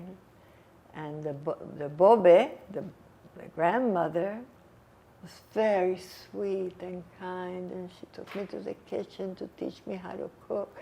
And I would peel the potatoes. Half of the potato went in the garbage because I didn't know how to do it right. But then I learned. But she was so patient and so kind. And the Zayde was a Zayde. It was very nice. And they had family that would come to visit. So the brother of Mrs. Reutman, Mr. Glizhansky, had this beautiful family of 3 children. And the oldest... Were they all native Venezuelans, or had they come from a different country? They came from Romania, but before the war. They didn't understand me. Nobody understood me, because they did not go through it. And I will tell you later how that was. But they had a daughter that was born the same year and the same month as I. I'm friendly with her. She's here. Her name is also Judy. My very best sister. So this was a beautiful family. Until one day, when I go to the Jewish school, Colegio Moral y Luces, Herzl Bialik. I have a little break here. Break. Go to the Break. rest. Talking about the Reutmans and going to a Jewish school. Yes. So continue. So in the Jewish school, nobody knows about me, and I'm not talking. At home with the Reutmans, they accepted me as I was. I didn't talk about the past at all. They didn't ask. Mrs. Reutman had a beautiful voice. She sang beautiful songs in Yiddish. She taught me. She taught me a lot of housework. The Bobe, the grandmother, taught me things in the kitchen, mostly how to peel and chop and like that. Don't go near the fire like that. A real nice booger. So when I left that, I went to another family. And who were they? They were called the Kaswans, Kaswan. To this day, I'm friendly with the kids, with the offspring. Beautiful family. Why did you leave? Why did I leave? I don't know why I left, but they made me leave. Whether they needed me to leave, I don't know. They had new family coming in from Europe, so I guess they needed some part of it. Although I had a very tiny room, nobody could really fit in there. But whatever, it happened. But I was very dear to them. But the new family was a lot of fun because there were Eddie, Moises, and Nora, 3 kids. Nora was the eldest, beautiful young woman. And Eddie was the next. I just found out recently, he's what, a year older, 2 years older than I am? Recently he told me, why did you leave us? I wanted to marry you. I cried when you left. I said, now you tell me? And his wife is standing right there instead. Your husband is crazy. But anyway, it was cute. It was a very happy life.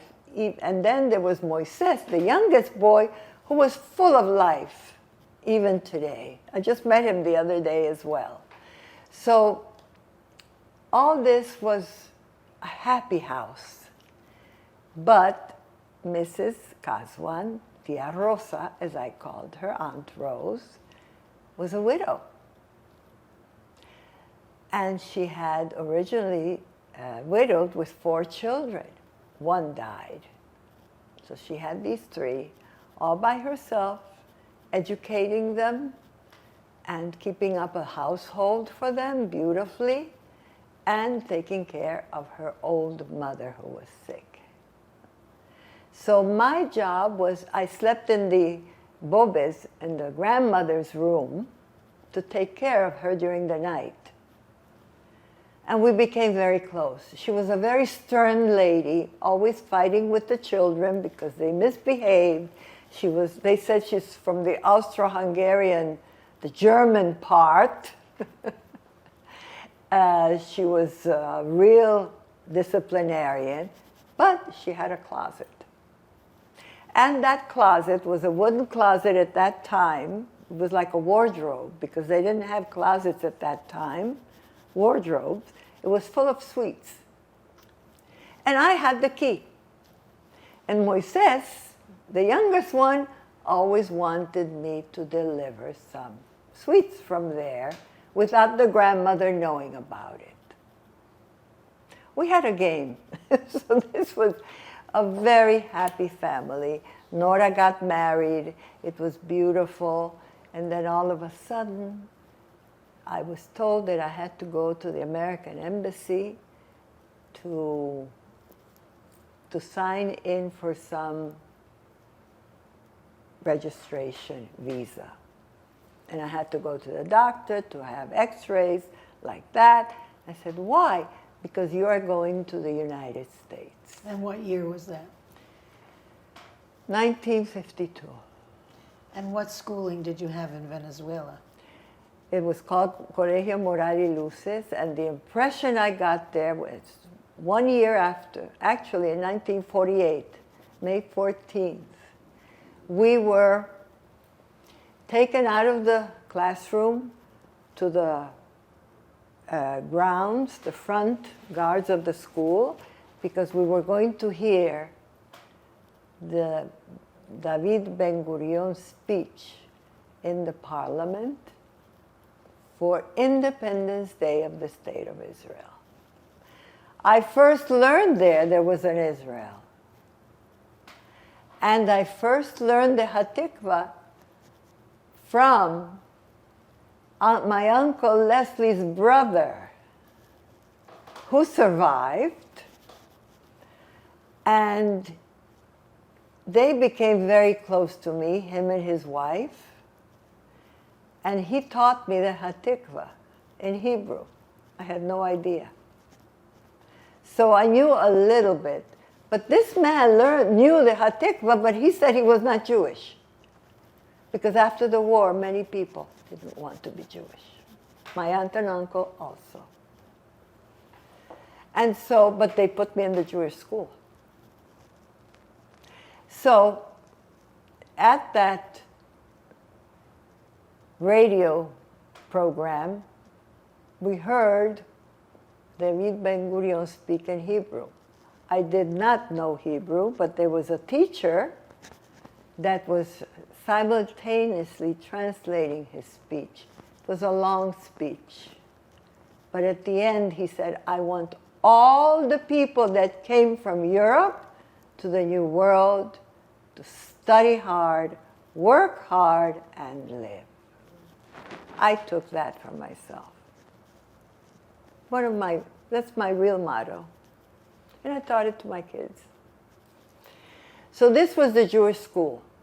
Nobody knew about my family. Whether they knew or not, they did not disclose to me. Everybody was very nice to me and very kind. The teachers were very kind. They were Venezuelans. The school was Jewish, but for the regular subjects, all the teachers were not, except for Judaic subjects. I learned Hebrew there. I learned Hebrew history. And then I was whisked off to the United States. My papers came through after 5 years. Who arranged for that? Okay. Frank Ray in Detroit, Michigan, married Aranka Neufeld, who was my grandmother's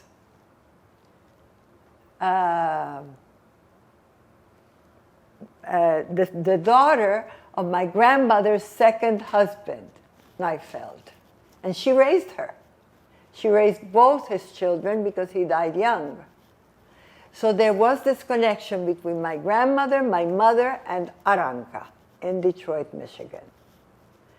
And Frank Ray, who was her husband, who knew nothing about me, arranged through the immigration department for me to come to the United States. It took him 5 years.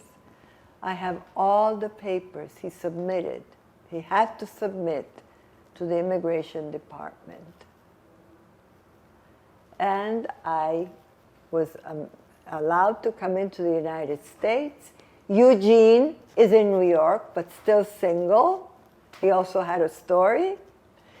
And Pearl was his girlfriend.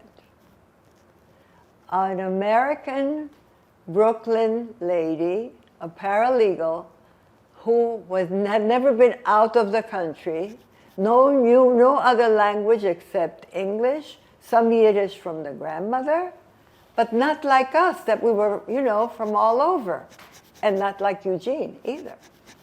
But we became the best of buddies with Pearl. She was an amazing woman, very, very intelligent. I learned a great deal from her. But they take me to Detroit to live with the Raykus, Ray family. From Raykus, he became Ray. And they had 2 daughters, Alice and Evelyn, whom I'm very close to, even today.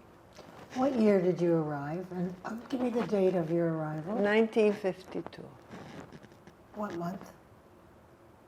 That I don't remember. I have to look through the papers. What was your first impression when you landed here? I'm assuming by boat.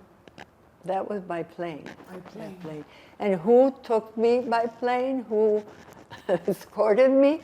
2 baseball players that Susan and Leslie knew from the interior that went to practice baseball over there. They were American baseball players that on their off season went to Venezuela to play there.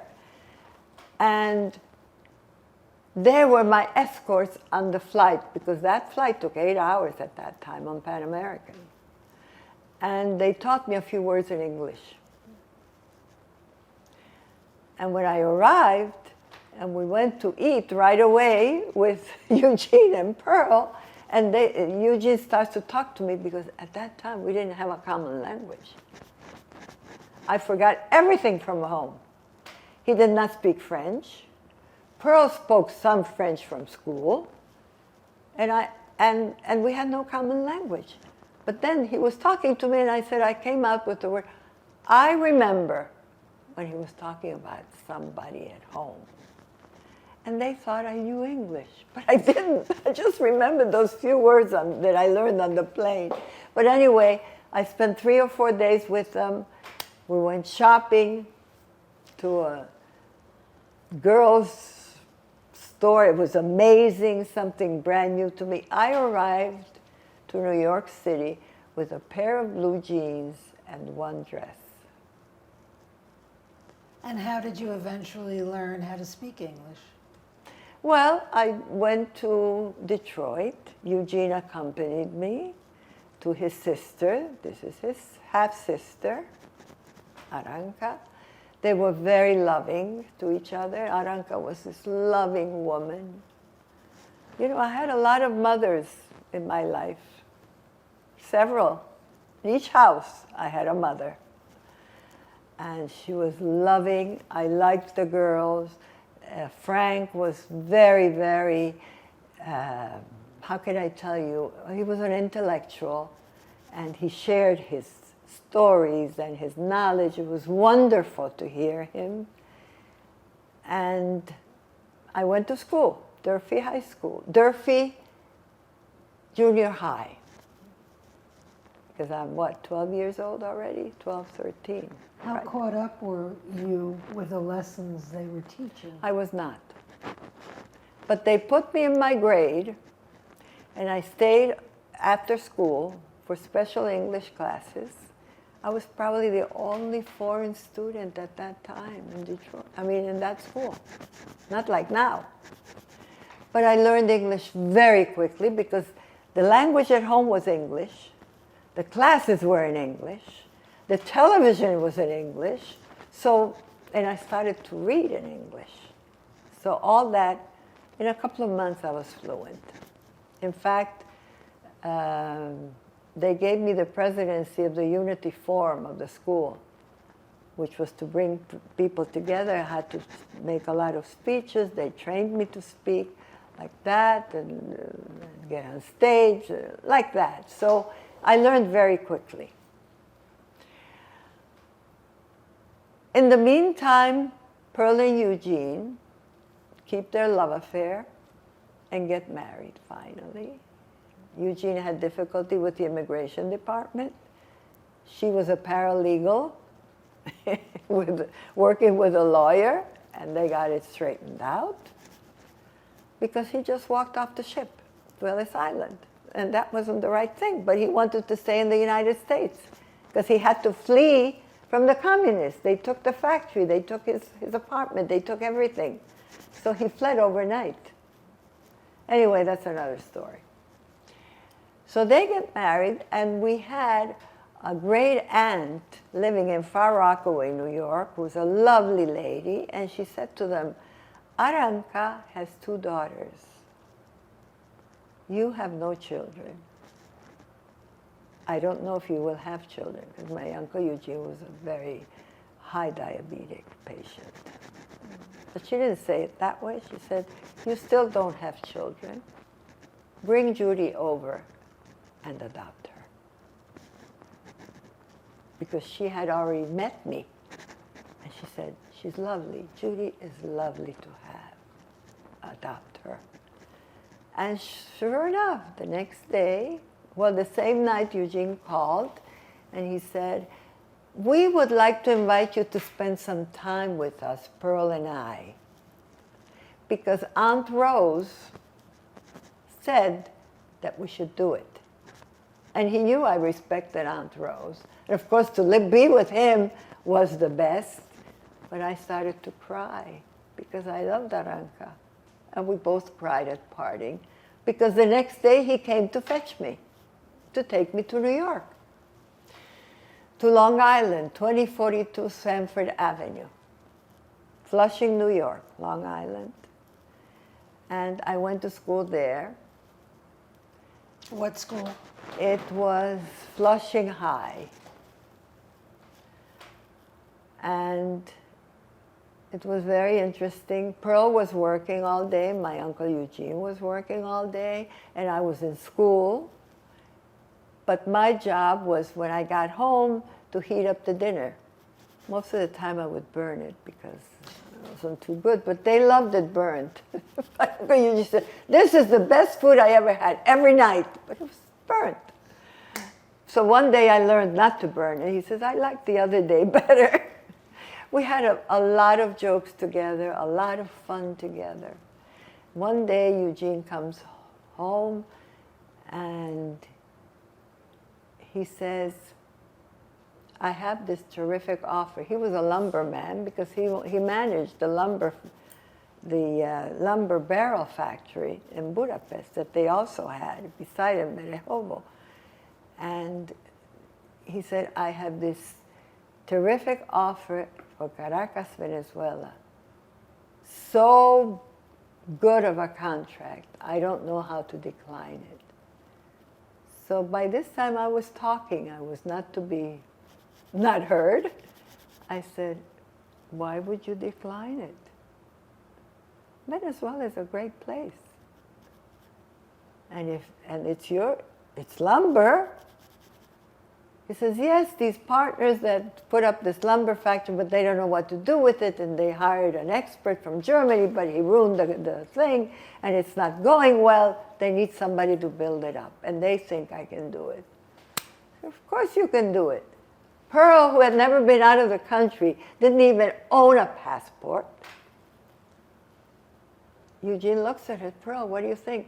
"Well, if Judith," she called me Judith, "if Judith says we should go, we'll go." This was Pearl. And we started to make the steps to move. And I was babysitting. I always had a job. Even in Detroit, I had an afternoon job at a candy store. And then during the weekend, on Saturday and Sunday, I had an office job somewhere else in a Jewish synagogue for paperwork. So, I bought my own things. I bought myself a typewriter on credit. I bought a sewing machine on credit. I was making my own clothes. I was very proud of that. And in New York, I also wanted a job, so I got a babysitting job in the building. They had young couples with children. And one of the neighbors that liked me to babysit for her children said to me one day, "Where are your parents?" I said, "I don't have." And she said something. She says, "I know you don't want to talk, but you should go to this address and report to them that you don't have parents." And what was that? It was called, now it's called the Claims Conference. And at that time it was the German Relief Fund in Manhattan. So on a day when there was no school, teachers meeting or something, I went into the city. I didn't say anything at home. And went to that place. It was winter. And it struck me as so cold. So not me, not my ambiance. I didn't feel good in that building. It was very big, sparse of furniture, everything was plain.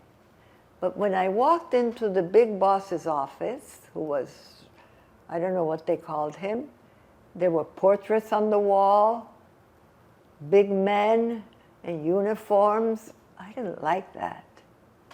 There were some very good drugs on the floor, this big mahogany desk. I knew mahogany because we're in the lumber, with the wood business. And behind the desk, and he motions me to sit down, and the first thing he says, "Who bought you that great coat?" It was a winter coat. And I didn't like that question. And I said, "My aunt and uncle." "So why are you here?" I said, "Thank you very much for attending me, but I have to rush home. Goodbye." And I left. My neighbor had said that I was entitled to a lot of money to collect because I came from the war. That's as far as she went. She did not want to disclose what she probably knew. And there were things that were not tight at home, but, measured. My aunt would do the shopping for the week, and she would tell me, "You would buy this, and because this lasts so long." So I was aware. Besides, I was working, 50 cents an hour? Like that at that time, but that was money. I didn't like the way he answered. I didn't like the room. I didn't like anything, and I went home. And it was the custom at dinner time. My uncle would say, "So what did you do today? There was no school. Did you go out with your friends?" "No, I went to Manhattan." "What did you do?" "And I went to this office." "And what was it?" I told him. He said, "You went there?" "Yeah, because Magda said I should go." And I went. And what happened? "No, I left. Because Magda said we could get a lot of money, but I think it's blood money." I walked out. I couldn't do it. He said, "It is blood money. Thank you for coming back and not registering." Because he never registered, my Aunt Susan never registered, my Uncle Leslie never registered. None of my family ever registered. The husband, my future husband, never registered. Later. You talked about them wanting to go back to Caracas. We went back to Caracas. You went back. For how long? This is 1956. I went back to Caracas. And they went back to Caracas. First, my uncle Eugene went to see what it was all about, whether he could accept and really bring up this company, as he was told, he was hired for, and he had the best impression that he could do it. He found a place to live. He furnished it overnight. That's how he did things. "Now you can come. The apartment is ready for you. There's a good school for Judy, and you can even have a job if you want to work, Pearl." They made like a stepping stone with her boss, immigration lawyer, in New York with an American lawyer's firm in Caracas. And right away, the next day she was working. And the next day I was in school. And everything went like that. And I loved Venezuela. And Pearl started to love Venezuela. And Eugene was like fish in water. So you stayed for a while then. So, in 1917, I met my husband at the beach, arranged by my Aunt Susan, who were living there already, also.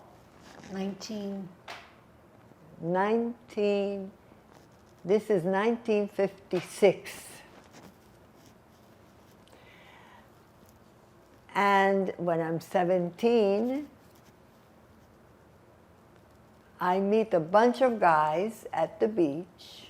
In Venezuela. In Venezuela. And I was going to an American school.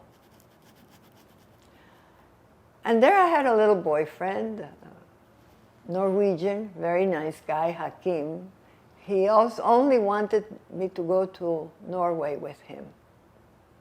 because his father was a diplomat stationed in Venezuela, but they were being called back to Norway, and he wanted me to go back with them, that we would get married, and they have a beautiful big house, and we would have our own quarters.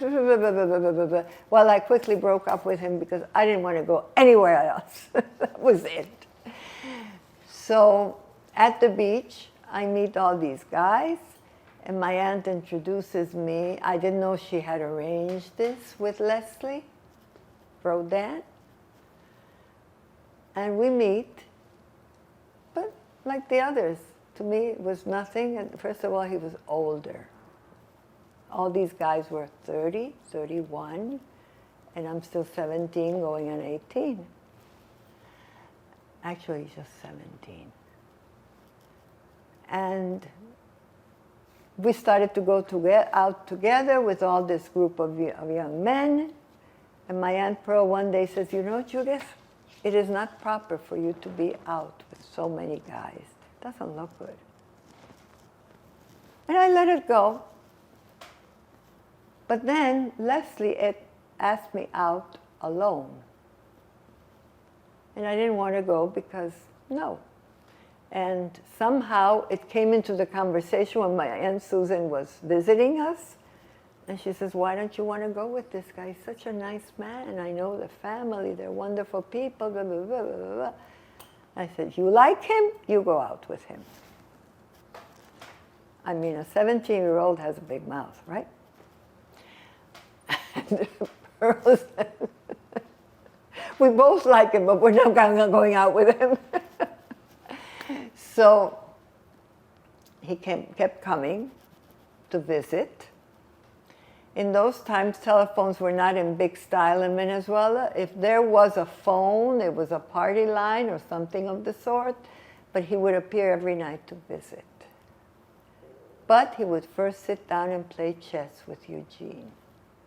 Eugene was a frustrated chess player, and my Leslie, who became my Leslie, was a fantastic chess player. And every night, who would win? Leslie. And my uncle started to say, I don't want you to go out with that man so much. Doesn't look good. You're too young. No, no, no, no, no. I don't want you to go out with him. So what do? I felt queasy about it because I respected my uncle. In fact, he went to a travel office nearby and bought 2 tickets for my Aunt Pearl and me to go to Europe for the summer, to forget this guy. But he had to stay to work. And Pearl was with it. She said, okay, if I have to go, I'll go. I have never been to Europe. I'll go. We'll go. But I said, no, I'm not going. And so the next night that Leslie and I were out, he said, I think that your uncle doesn't like me very much. I said, no, he doesn't. Why doesn't he like me? Because you always win the chess game. And he doesn't like to lose. He's not a good loser. The next time you sit down, make it so he wins. Leslie was a very honest man. He said, that's not honest. I can't do that. I said, you want to go out with me? You let him win. Let's see what happens. Sure enough, the next day, Leslie Rodin was the best man in town. So can I go out with him because I had this big mouth? Can I now go out with him? Yes, yes, yes, yes. He's a good man. So this is how I married Leslie Rodin. What is your date of marriage? September 29th, 1956. And when did you come back to the United States? I did not. I married Leslie. We had 3 children. I started to work. This is all in Venezuela. All in Venezuela. We visit the United States very, very often. Leslie for business, me because I love New York. I loved all of that was U.S., but I love Venezuela. And my 3 children were born there. What was Leslie's occupation?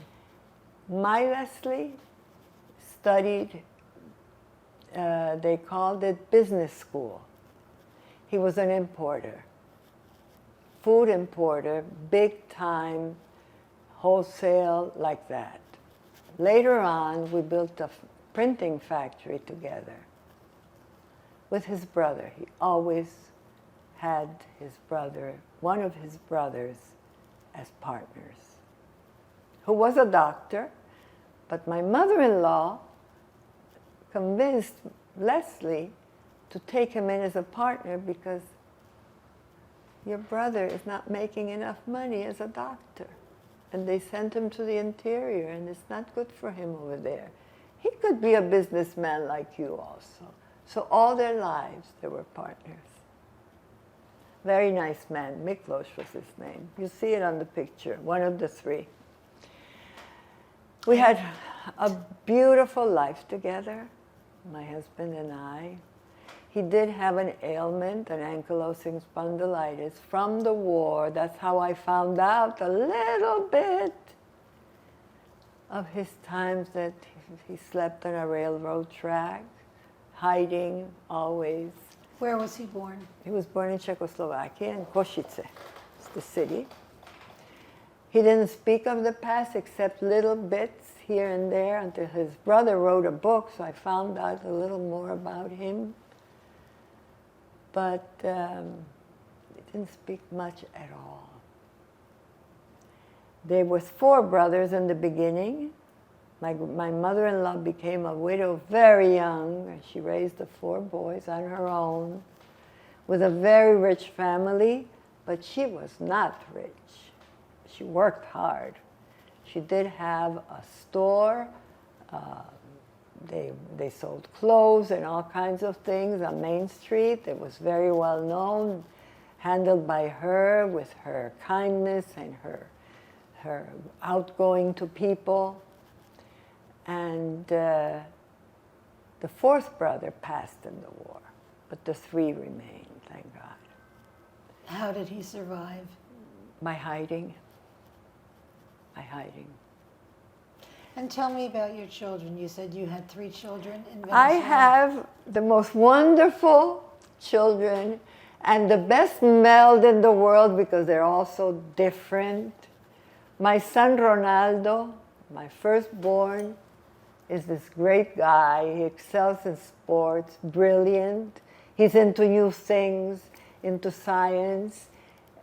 He's now 66. Imagine. That's my little boy. He grew, and he lives in the building. We're very close. Nothing can happen here that he does not come and fix and assess. And he wants to be very healthy, live healthy, drink good water. The water you're drinking is the best water in the world. This is Ronaldo. He has not married. He has had several girlfriends, living girlfriends for many years, but no marriage yet, I'm hoping. He does love children, so now he has his siblings' children as nieces and nephews. So we have this beautiful family set up. My daughter, Lisbeth, who's married to David Schoenfeld, graduated she graduated in college. Well, all of them, the 3 of them, graduated in the universities in Venezuela, administration, business administration. But Lisbeth has special talents. She made a movie. Believe it or not, Holocaust survivors living in Venezuela. It's called The Absence. What's it called? The Absence. Absence. In Spanish, La Ausencia. She picked 32 people that they documented with interviews and put their testimonies on film with backing of the places they were in during the war. She got that footage from the German consulate in Venezuela and the Russian consulate in Venezuela. Everything there was filmed. Everything. She writes very well. She's an extraordinary mind. How old is she? Lisbeth is 64, I believe. I should, yeah. 64 and a half. In December, I believe she will be 65. She has 4 children, adorable kids, and now 2 grandkids. And tell me their names. All right, so she has Daniel, firstborn, Jonathan, Eva, Elisa. And the great-grandchildren? The great-grandchildren, Naomi, 3 years old, and Ari, where are you, Ari? They named him Ariel after one of my people. He is going to be a year old in October. Beautiful kids, very smart. And the 3-year-old, she thinks she's 13, absolutely. So this is the blessings that I have. But you have a third child. I have a third child whom you just met, Luis. Luis is an amazing man. He comes from a mischievous childhood. He did everything in the book, but kind, loving. He was very close to my mother-in-law. This was the only grandmother I could give them. My mother-in-law, she lived with us in the same house. We made like a little apartment for her in that house, in Quinta Duska, and she lived with us. And a loving, wonderful woman. My kids were very close to them. My mother-in-law knew more about my children than I did, because they came home from school. They went to the grandmother's apartment and had the talk. I came home later from work, and by then everybody was tired. So she would tell me what's going on. Luis is a wonderful child as well. They all have very, very deep, deep, sincere hearts. And how old is Louis? You just saw him. He's 62. And does he have children as well? He has 3 children. Gabriel, Nicole. Gabriel is this wonderful guy. Now he's what, 26 already, 27 they tell me he's going to be soon in September. And he's in financing, very, very good professional, I understand, very close to the family. He works in New York and lives in New York, but every few weeks he comes down to see the family. And I'm first on the visit list, he tells me. Nicole, she's a star. She sings. She's an actress. She's at NYU in New York now, studying at Tisch College. And you know what that is. Right now, she's in London, taking a summer school of William Shakespeare studies. She's very dedicated to the profession and also dedicated in other things. She wants to do a lot of things in her life. And how old is she? She's 20, Nicole. Very sweet. And then there's a little one who's 16, Jacob. Jacob is a man of all trades. He buys everything and sells everything with a profit. Oh, Grandma, I could sell this for so much. You want to get rid of it? Like that. Very smart, very, very sentimental, close to the family. All of these children, we are lucky. They have these close, real ties. This is our family now. I keep very close relationship with my 3 cousins, the daughters and the son of Susan and Leslie. Lucy, the eldest, you will see her picture, is a wonderful person. She became in psychiatry, a dance therapist for children with motor difficulties. That's the kind of person she is.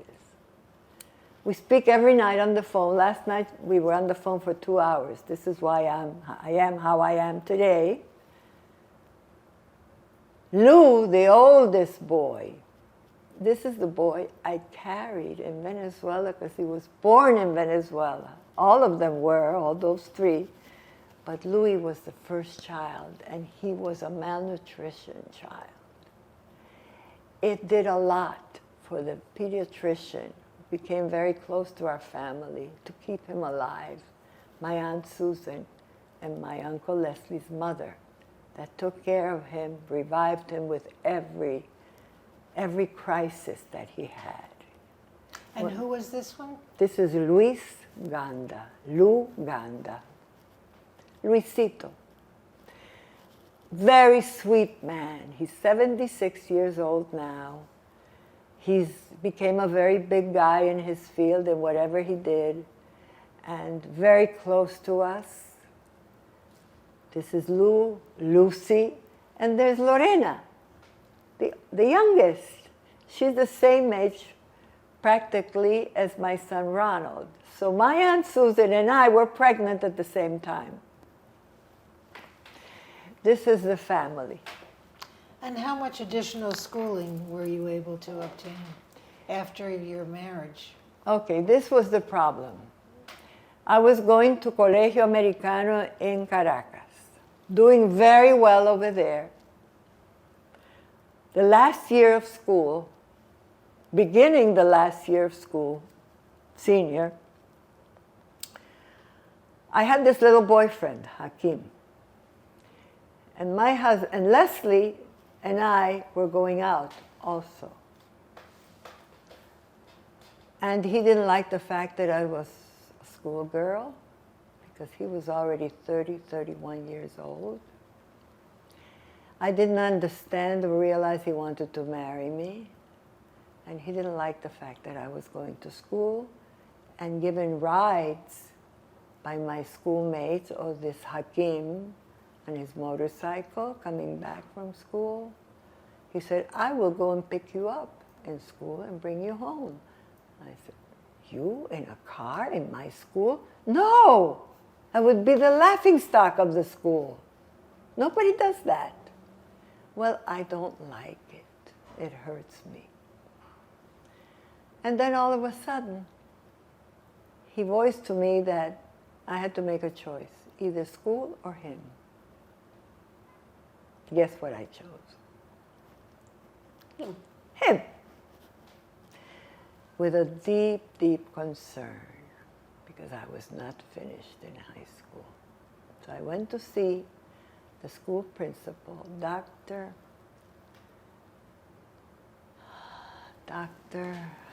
Harrington, who was not Jewish, but he knew the Hebrew Bible from page 1 to the last, a learned scholar. When I told him this problem I have, and I really love this man, I really want to get married, I really want to have a family, I really want to have my own home finally,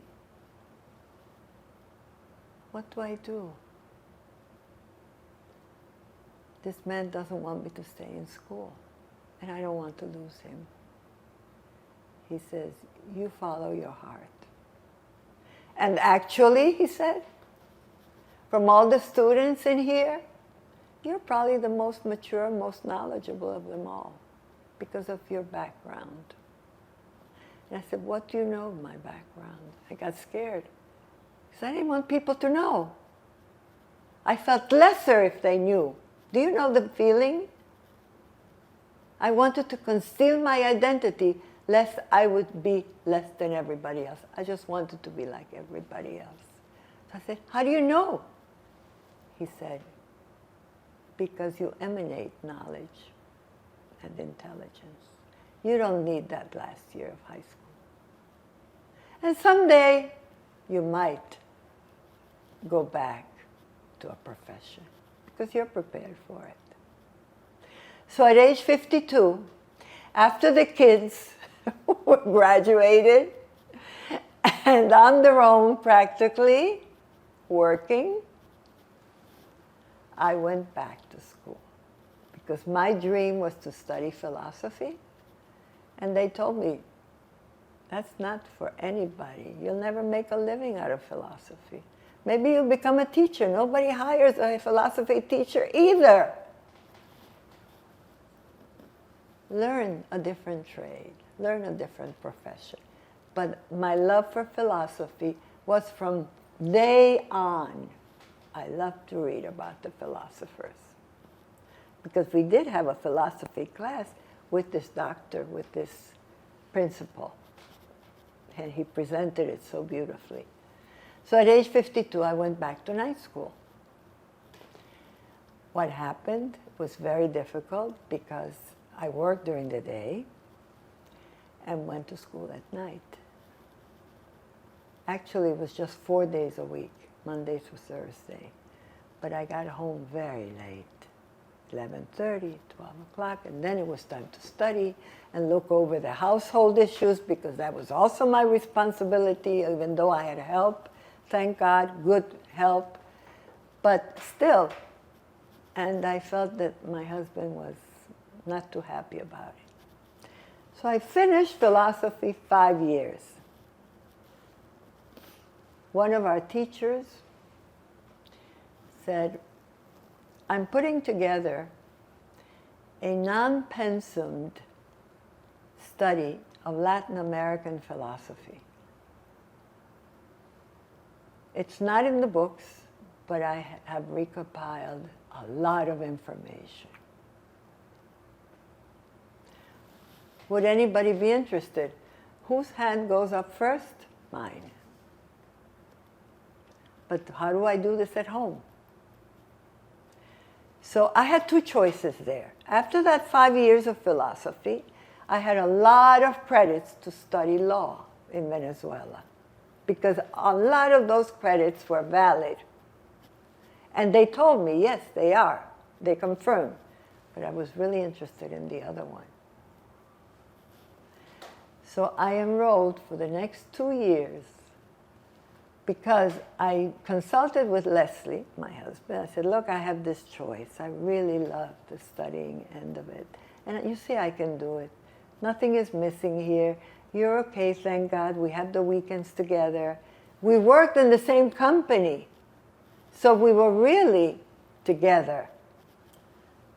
Would you mind if I take this extra course for 2 years? It would make me very happy.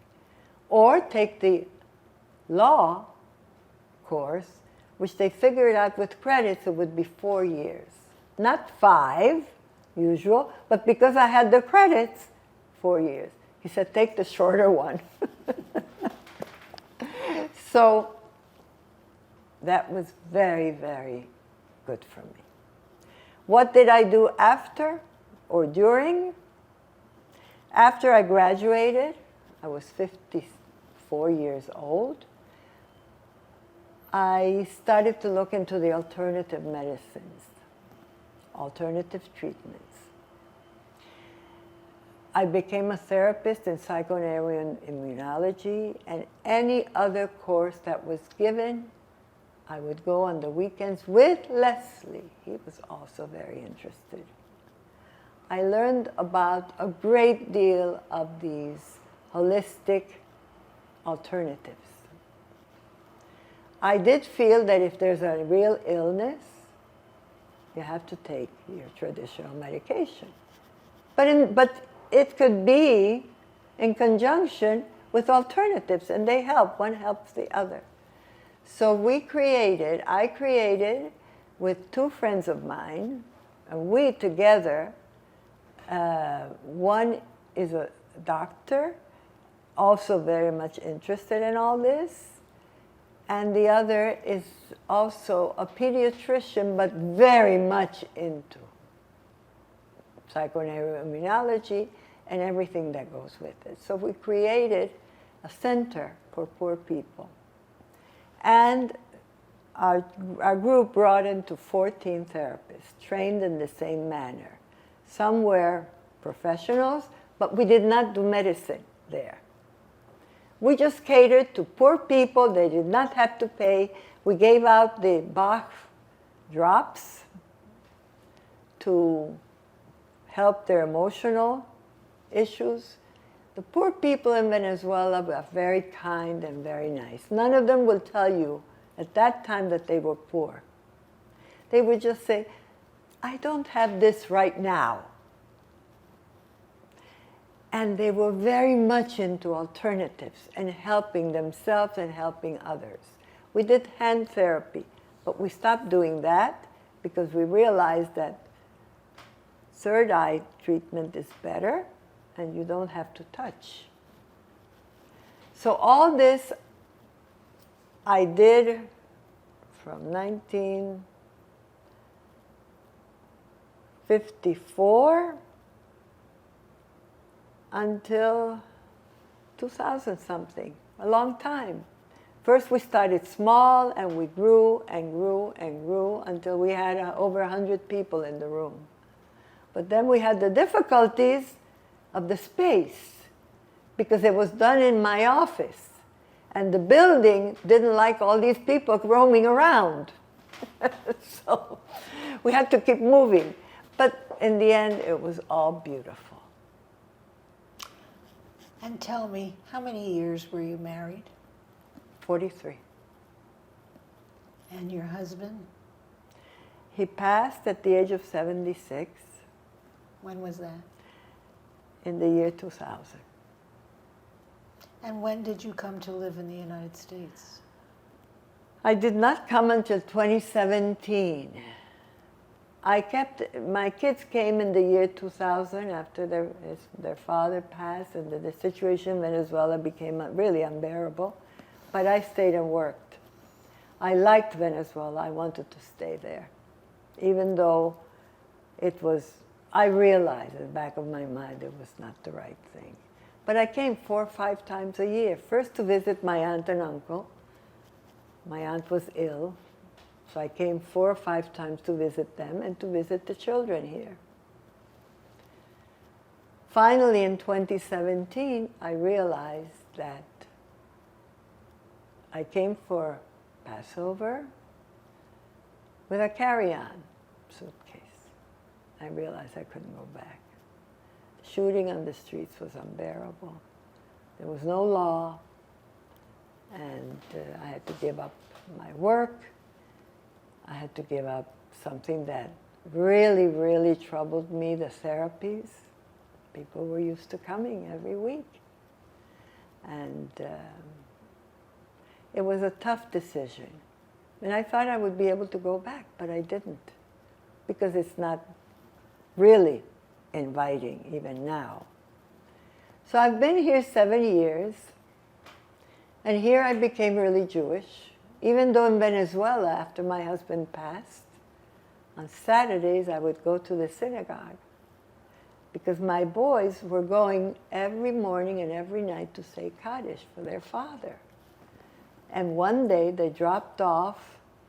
They were already not living at home. They dropped in before going to the synagogue and they said, Mom, we go to the synagogue every morning, every night. Why don't you at least accompany us on Saturdays? You're not working on Saturdays. I got dressed and went with them. And I started to go every Saturday morning to the synagogue. And when I came here, I realized my daughter was very much promoting her film. She had met up with Miriam, with Rosita, with many other people that were interested. Miriam helped her to make, out of that 4-hour, 32 testimonies, they made a short version for the schoolroom, for class, 35 minutes, with a manual that is fabulous. It's in Spanish with English subtitles. And so she was already into that. And one day she had a showing here at the theater down the block of The Absence. And there were many people there, of course, Miriam and Rosita. And she asked me to speak. I said, I'm not going to speak. I refused. She kept on it, on it, on it. You have to help me, Mom. You have to help me. So because of her, I spoke. And out came that relationship with all these people that started to ask me to come and speak to them, to their people. So how often do you speak now about your wartime experiences? So now then I started to speak. It was difficult for me to remember it all, because but the one that has the historic criteria of my life is my daughter, because she studied it. So I started to put the two together, and I speak lately, for the last few years, 2-3 times a week. How did those experiences that you had as a young child affect the way you raised your own children? It was hard, because I was not like the other mothers, and I felt that they were being cheated out of their own youth, because I was not like the others. Even though we were friends, they were all my friends, but we were different. They had a mother, they had a father, they had a grandmother, they had a grandfather, they had uncles, and they had a whole family. And their lifestyle was different. They were raised a certain way, and I was another. So how did those experiences affect the way you are as a person?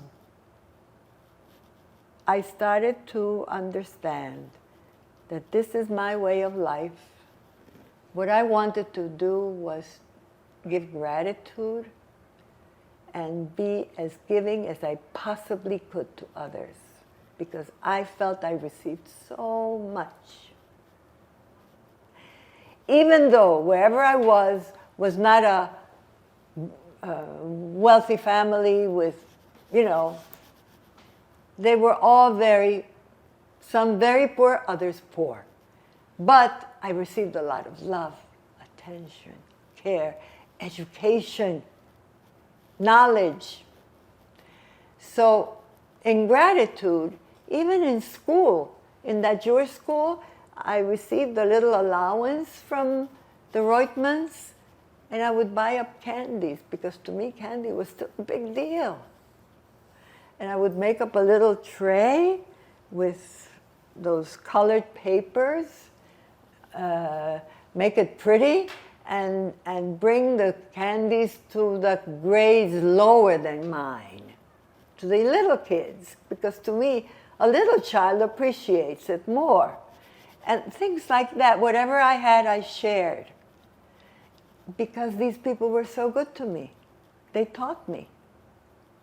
I asked you earlier to describe yourself as a young child. Describe yourself as an adult.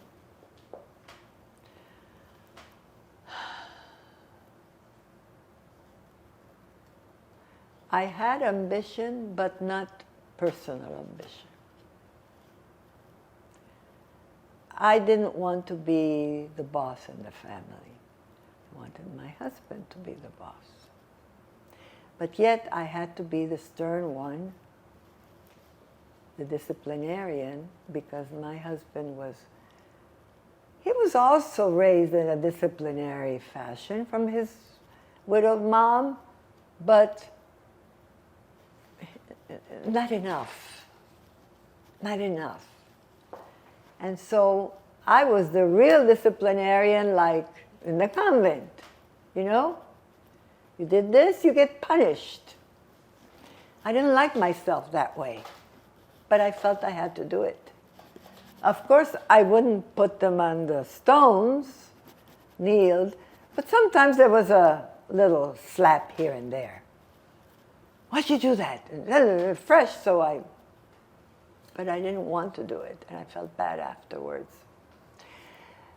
I was also very careful about my daughter, because in Venezuela, those girls started to go to a nightclub, discotheque they called them at that time, at 13, 14 years old. And I said, that's no place for a discotheque. My husband and I went to a discotheque, and I knew what it was. So they would come, the whole class would come and clamor on the streets, Senora Judy, let Liz come with us. They called her Pitita. Let Pitita come with us.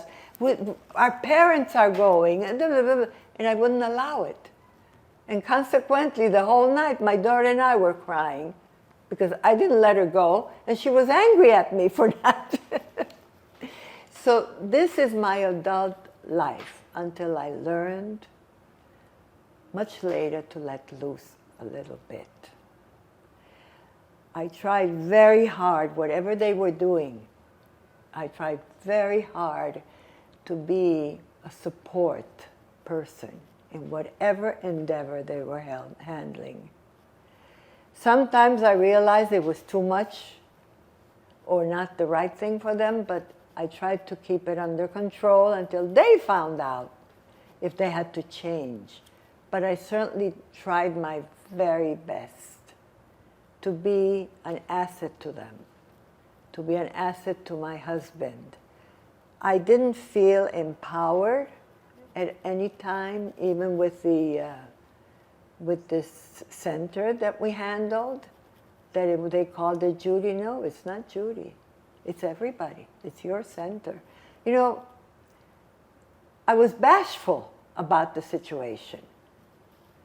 I know they say that I was very successful in my job as representing the sales department of the company, but I didn't think so, and I didn't like them to say it.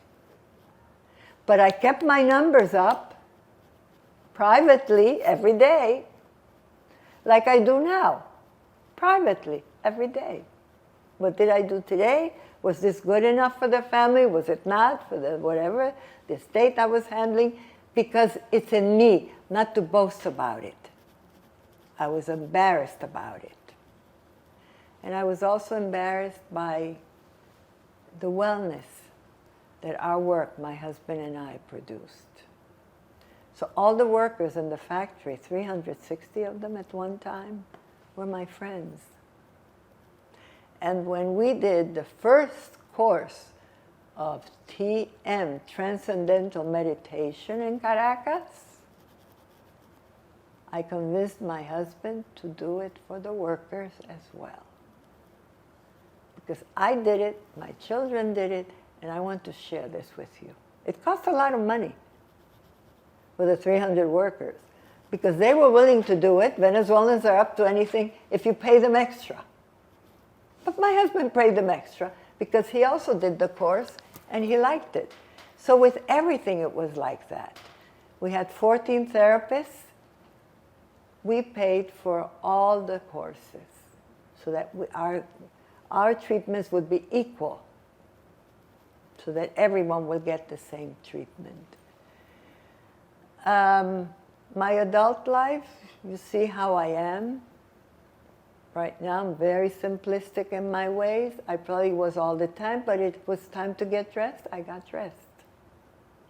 My husband liked me to be dressed and well-groomed. Let's talk about what's happening currently. What are your feelings about what's happening in Israel and how it compares to what happened during World War II? I'm very, very, very upset. Very upset. Tell me.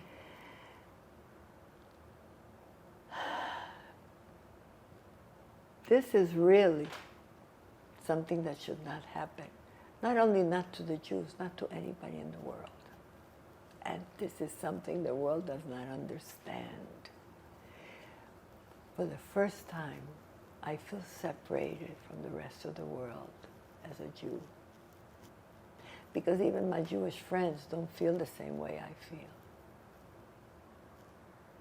Either because of knowledge, when I give my kids, my talks include a 5-stage password system. I learned this from Dr. Henry Fernandez, the Faith Center, where he asked me to speak in the middle of his Sunday Mass on Memorial Day a few years ago. And he asked me, it's been filmed, he asked me about 5 words: indifference, bullyism, hatred, racism, anti-Semitism. And he gave me 5 minutes for that. And after I talked about each one, that now I consider them my passwords, that I give to the kids to write down and work on, I realized this was my life. I lived through all that.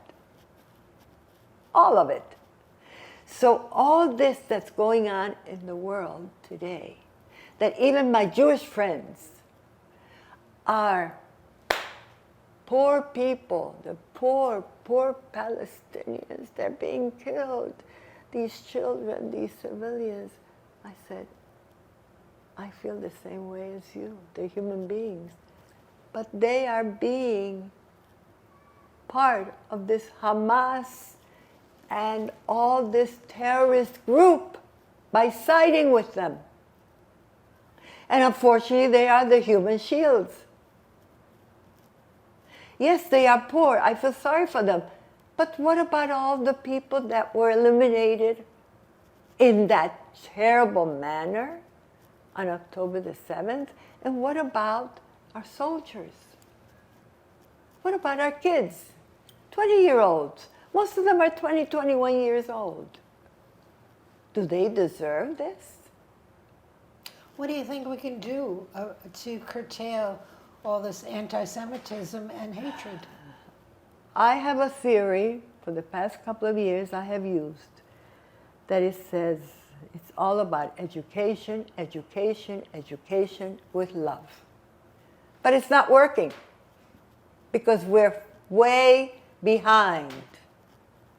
We have not realized in the past 50 years that we had to educate. We educated in Venezuela the Jews. We did.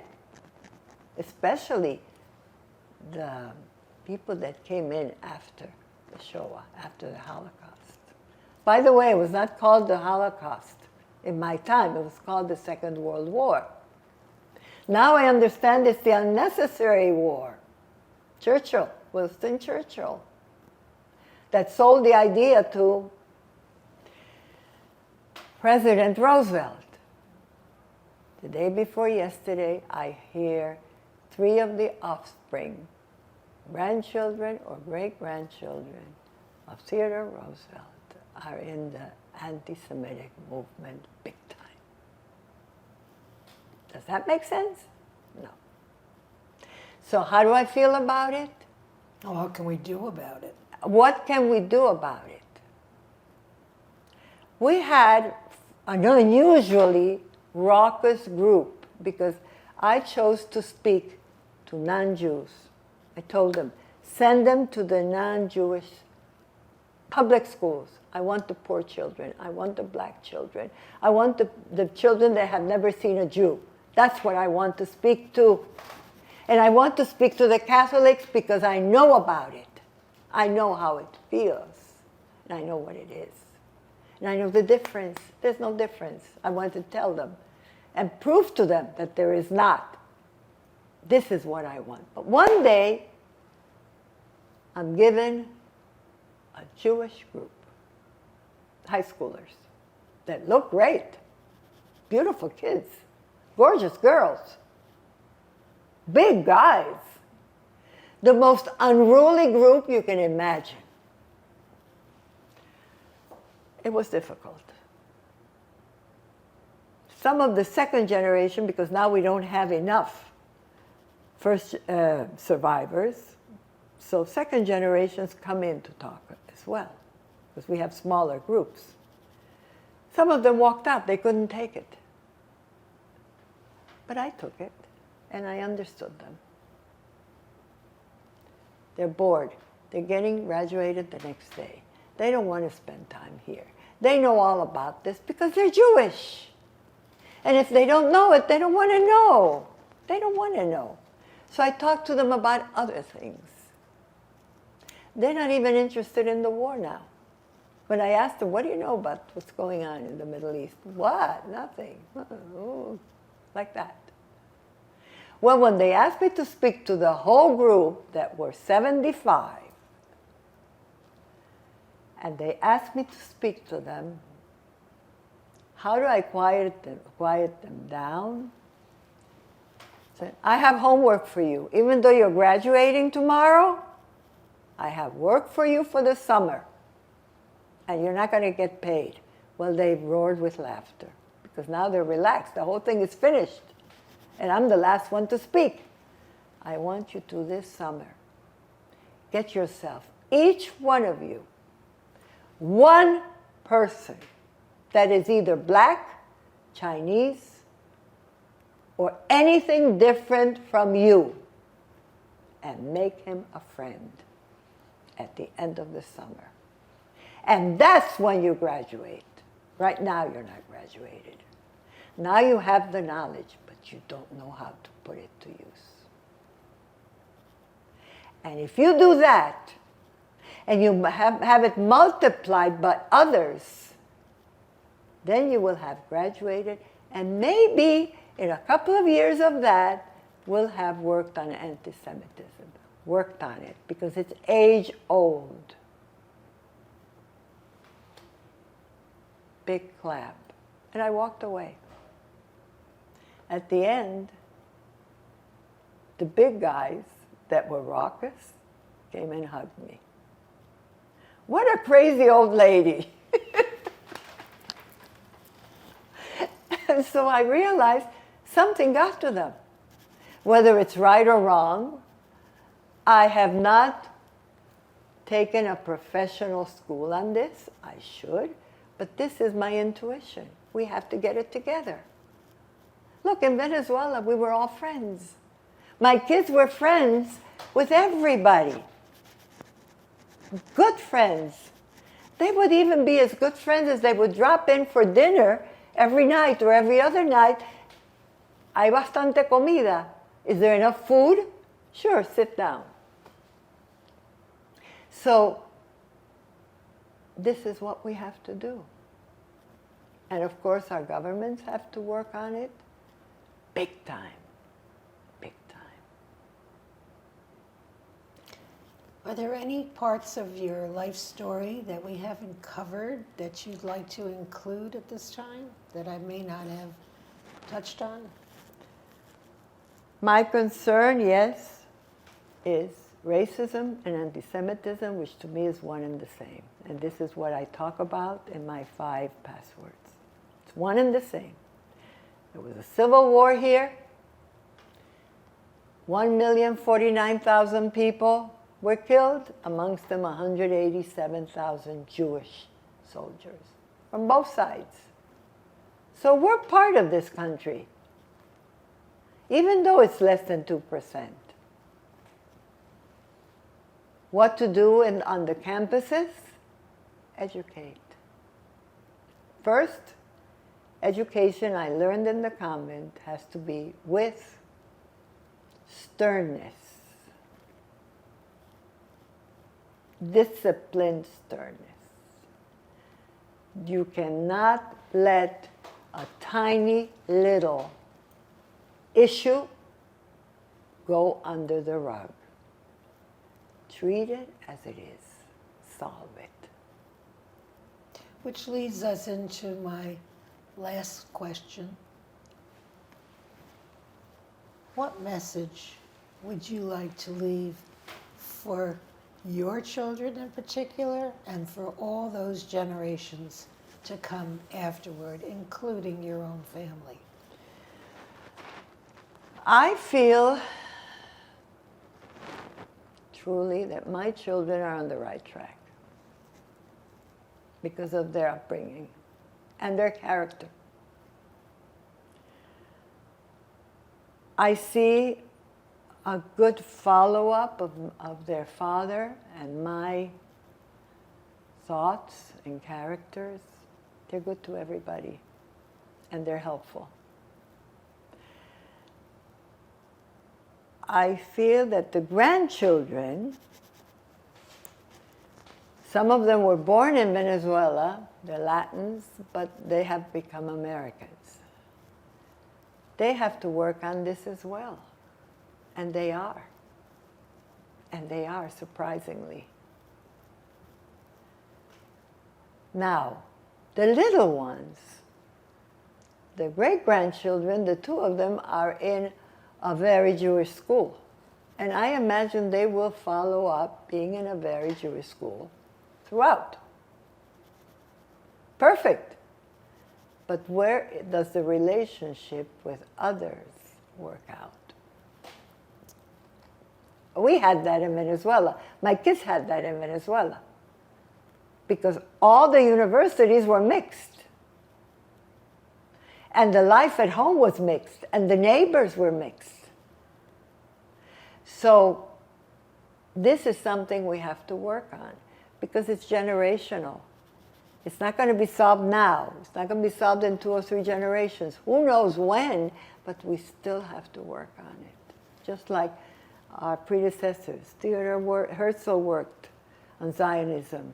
Weizmann worked on Zionism. David Ben-Gurion worked on Zionism. Dayan. And we had a president here, Harry S. Truman, that helped to be the founder, one of the helping founders of the State of Israel, along with Weizmann, along with Herzl, along with Ben-Gurion. I'm very proud of that. Do you have hope for our future?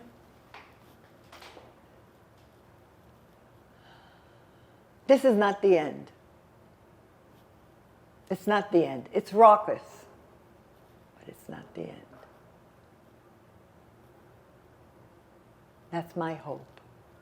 And I have dreams as well. I have dreams that those little ones will grow up like us. Because they also have the other side of their family, are also people like us. So I feel positive about it, but it's going to take a lot of work. And to my Jewish people, yes, be Jewish, but also be worldly. Universal. Think about the others. Now we're so propelled and so dedicated to helping Israel. Yes, we have to help Israel every way possible, but there are others at war as well. Thank you, Judy. Thank you for doing this. Thank you, darling. Thank you. God bless. Okay, and can you tell me about this picture? This picture is my little brother. His name? His name is Luis Lou Latzica. They called him Latzica. I guess nowadays they would call him Lou, like my youngest son. He was this wonderful, beautiful child, loving, kind, mischievous to no end, but loving. Everything he did was really, really a mischief, but he made up by it with all his love. He made up stories. He liked to tell his made-up stories. And what was his, what happened with his life? He was 3 years old when I saw him last, and shortly after was taken to Auschwitz with my mother and grandmother. He perished there. Thank you. Picture? This is my grandmother, Berta Reisman, this loving, kind woman, very effective in keeping a family together on her own after 2 marriages that ended up in widowhood. At one point, she was taking care of 5 children. And who's with her in this picture?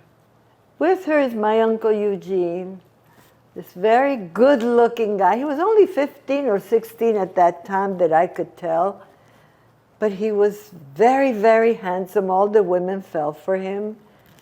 Those dimples, those blue eyes, that smile, that love and care for family.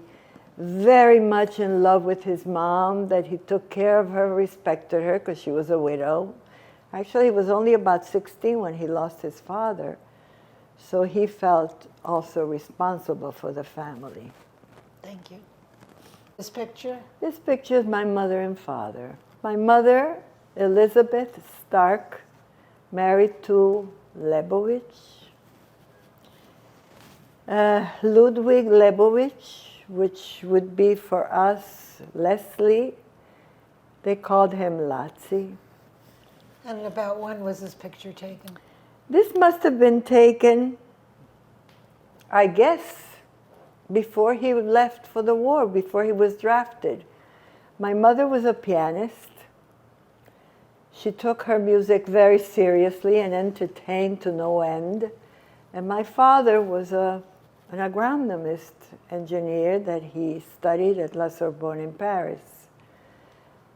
I believe they were a devoted, loving couple.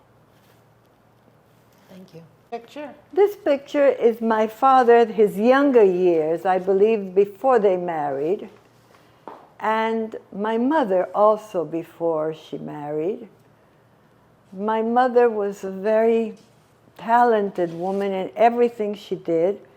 Actually, they had sent her to finishing school. My grandmother decided that when she married for the second time and 2 more children came into the family, she decided to send my mother to finishing school in Switzerland in order to be not too involved with the whole situation. But they ended up to be a very beautiful, congenial, loving family at the end. Thank you. Picture? On the far left is my father in Paris, a friend in the center, and a sibling on the far right. This was the sibling that was sent to Paris to fetch my father to come home after his graduation, but he also liked Paris, so they stayed. Thank you. Yes, and this picture? On the far left is my Uncle Eugene as a little boy, so cute.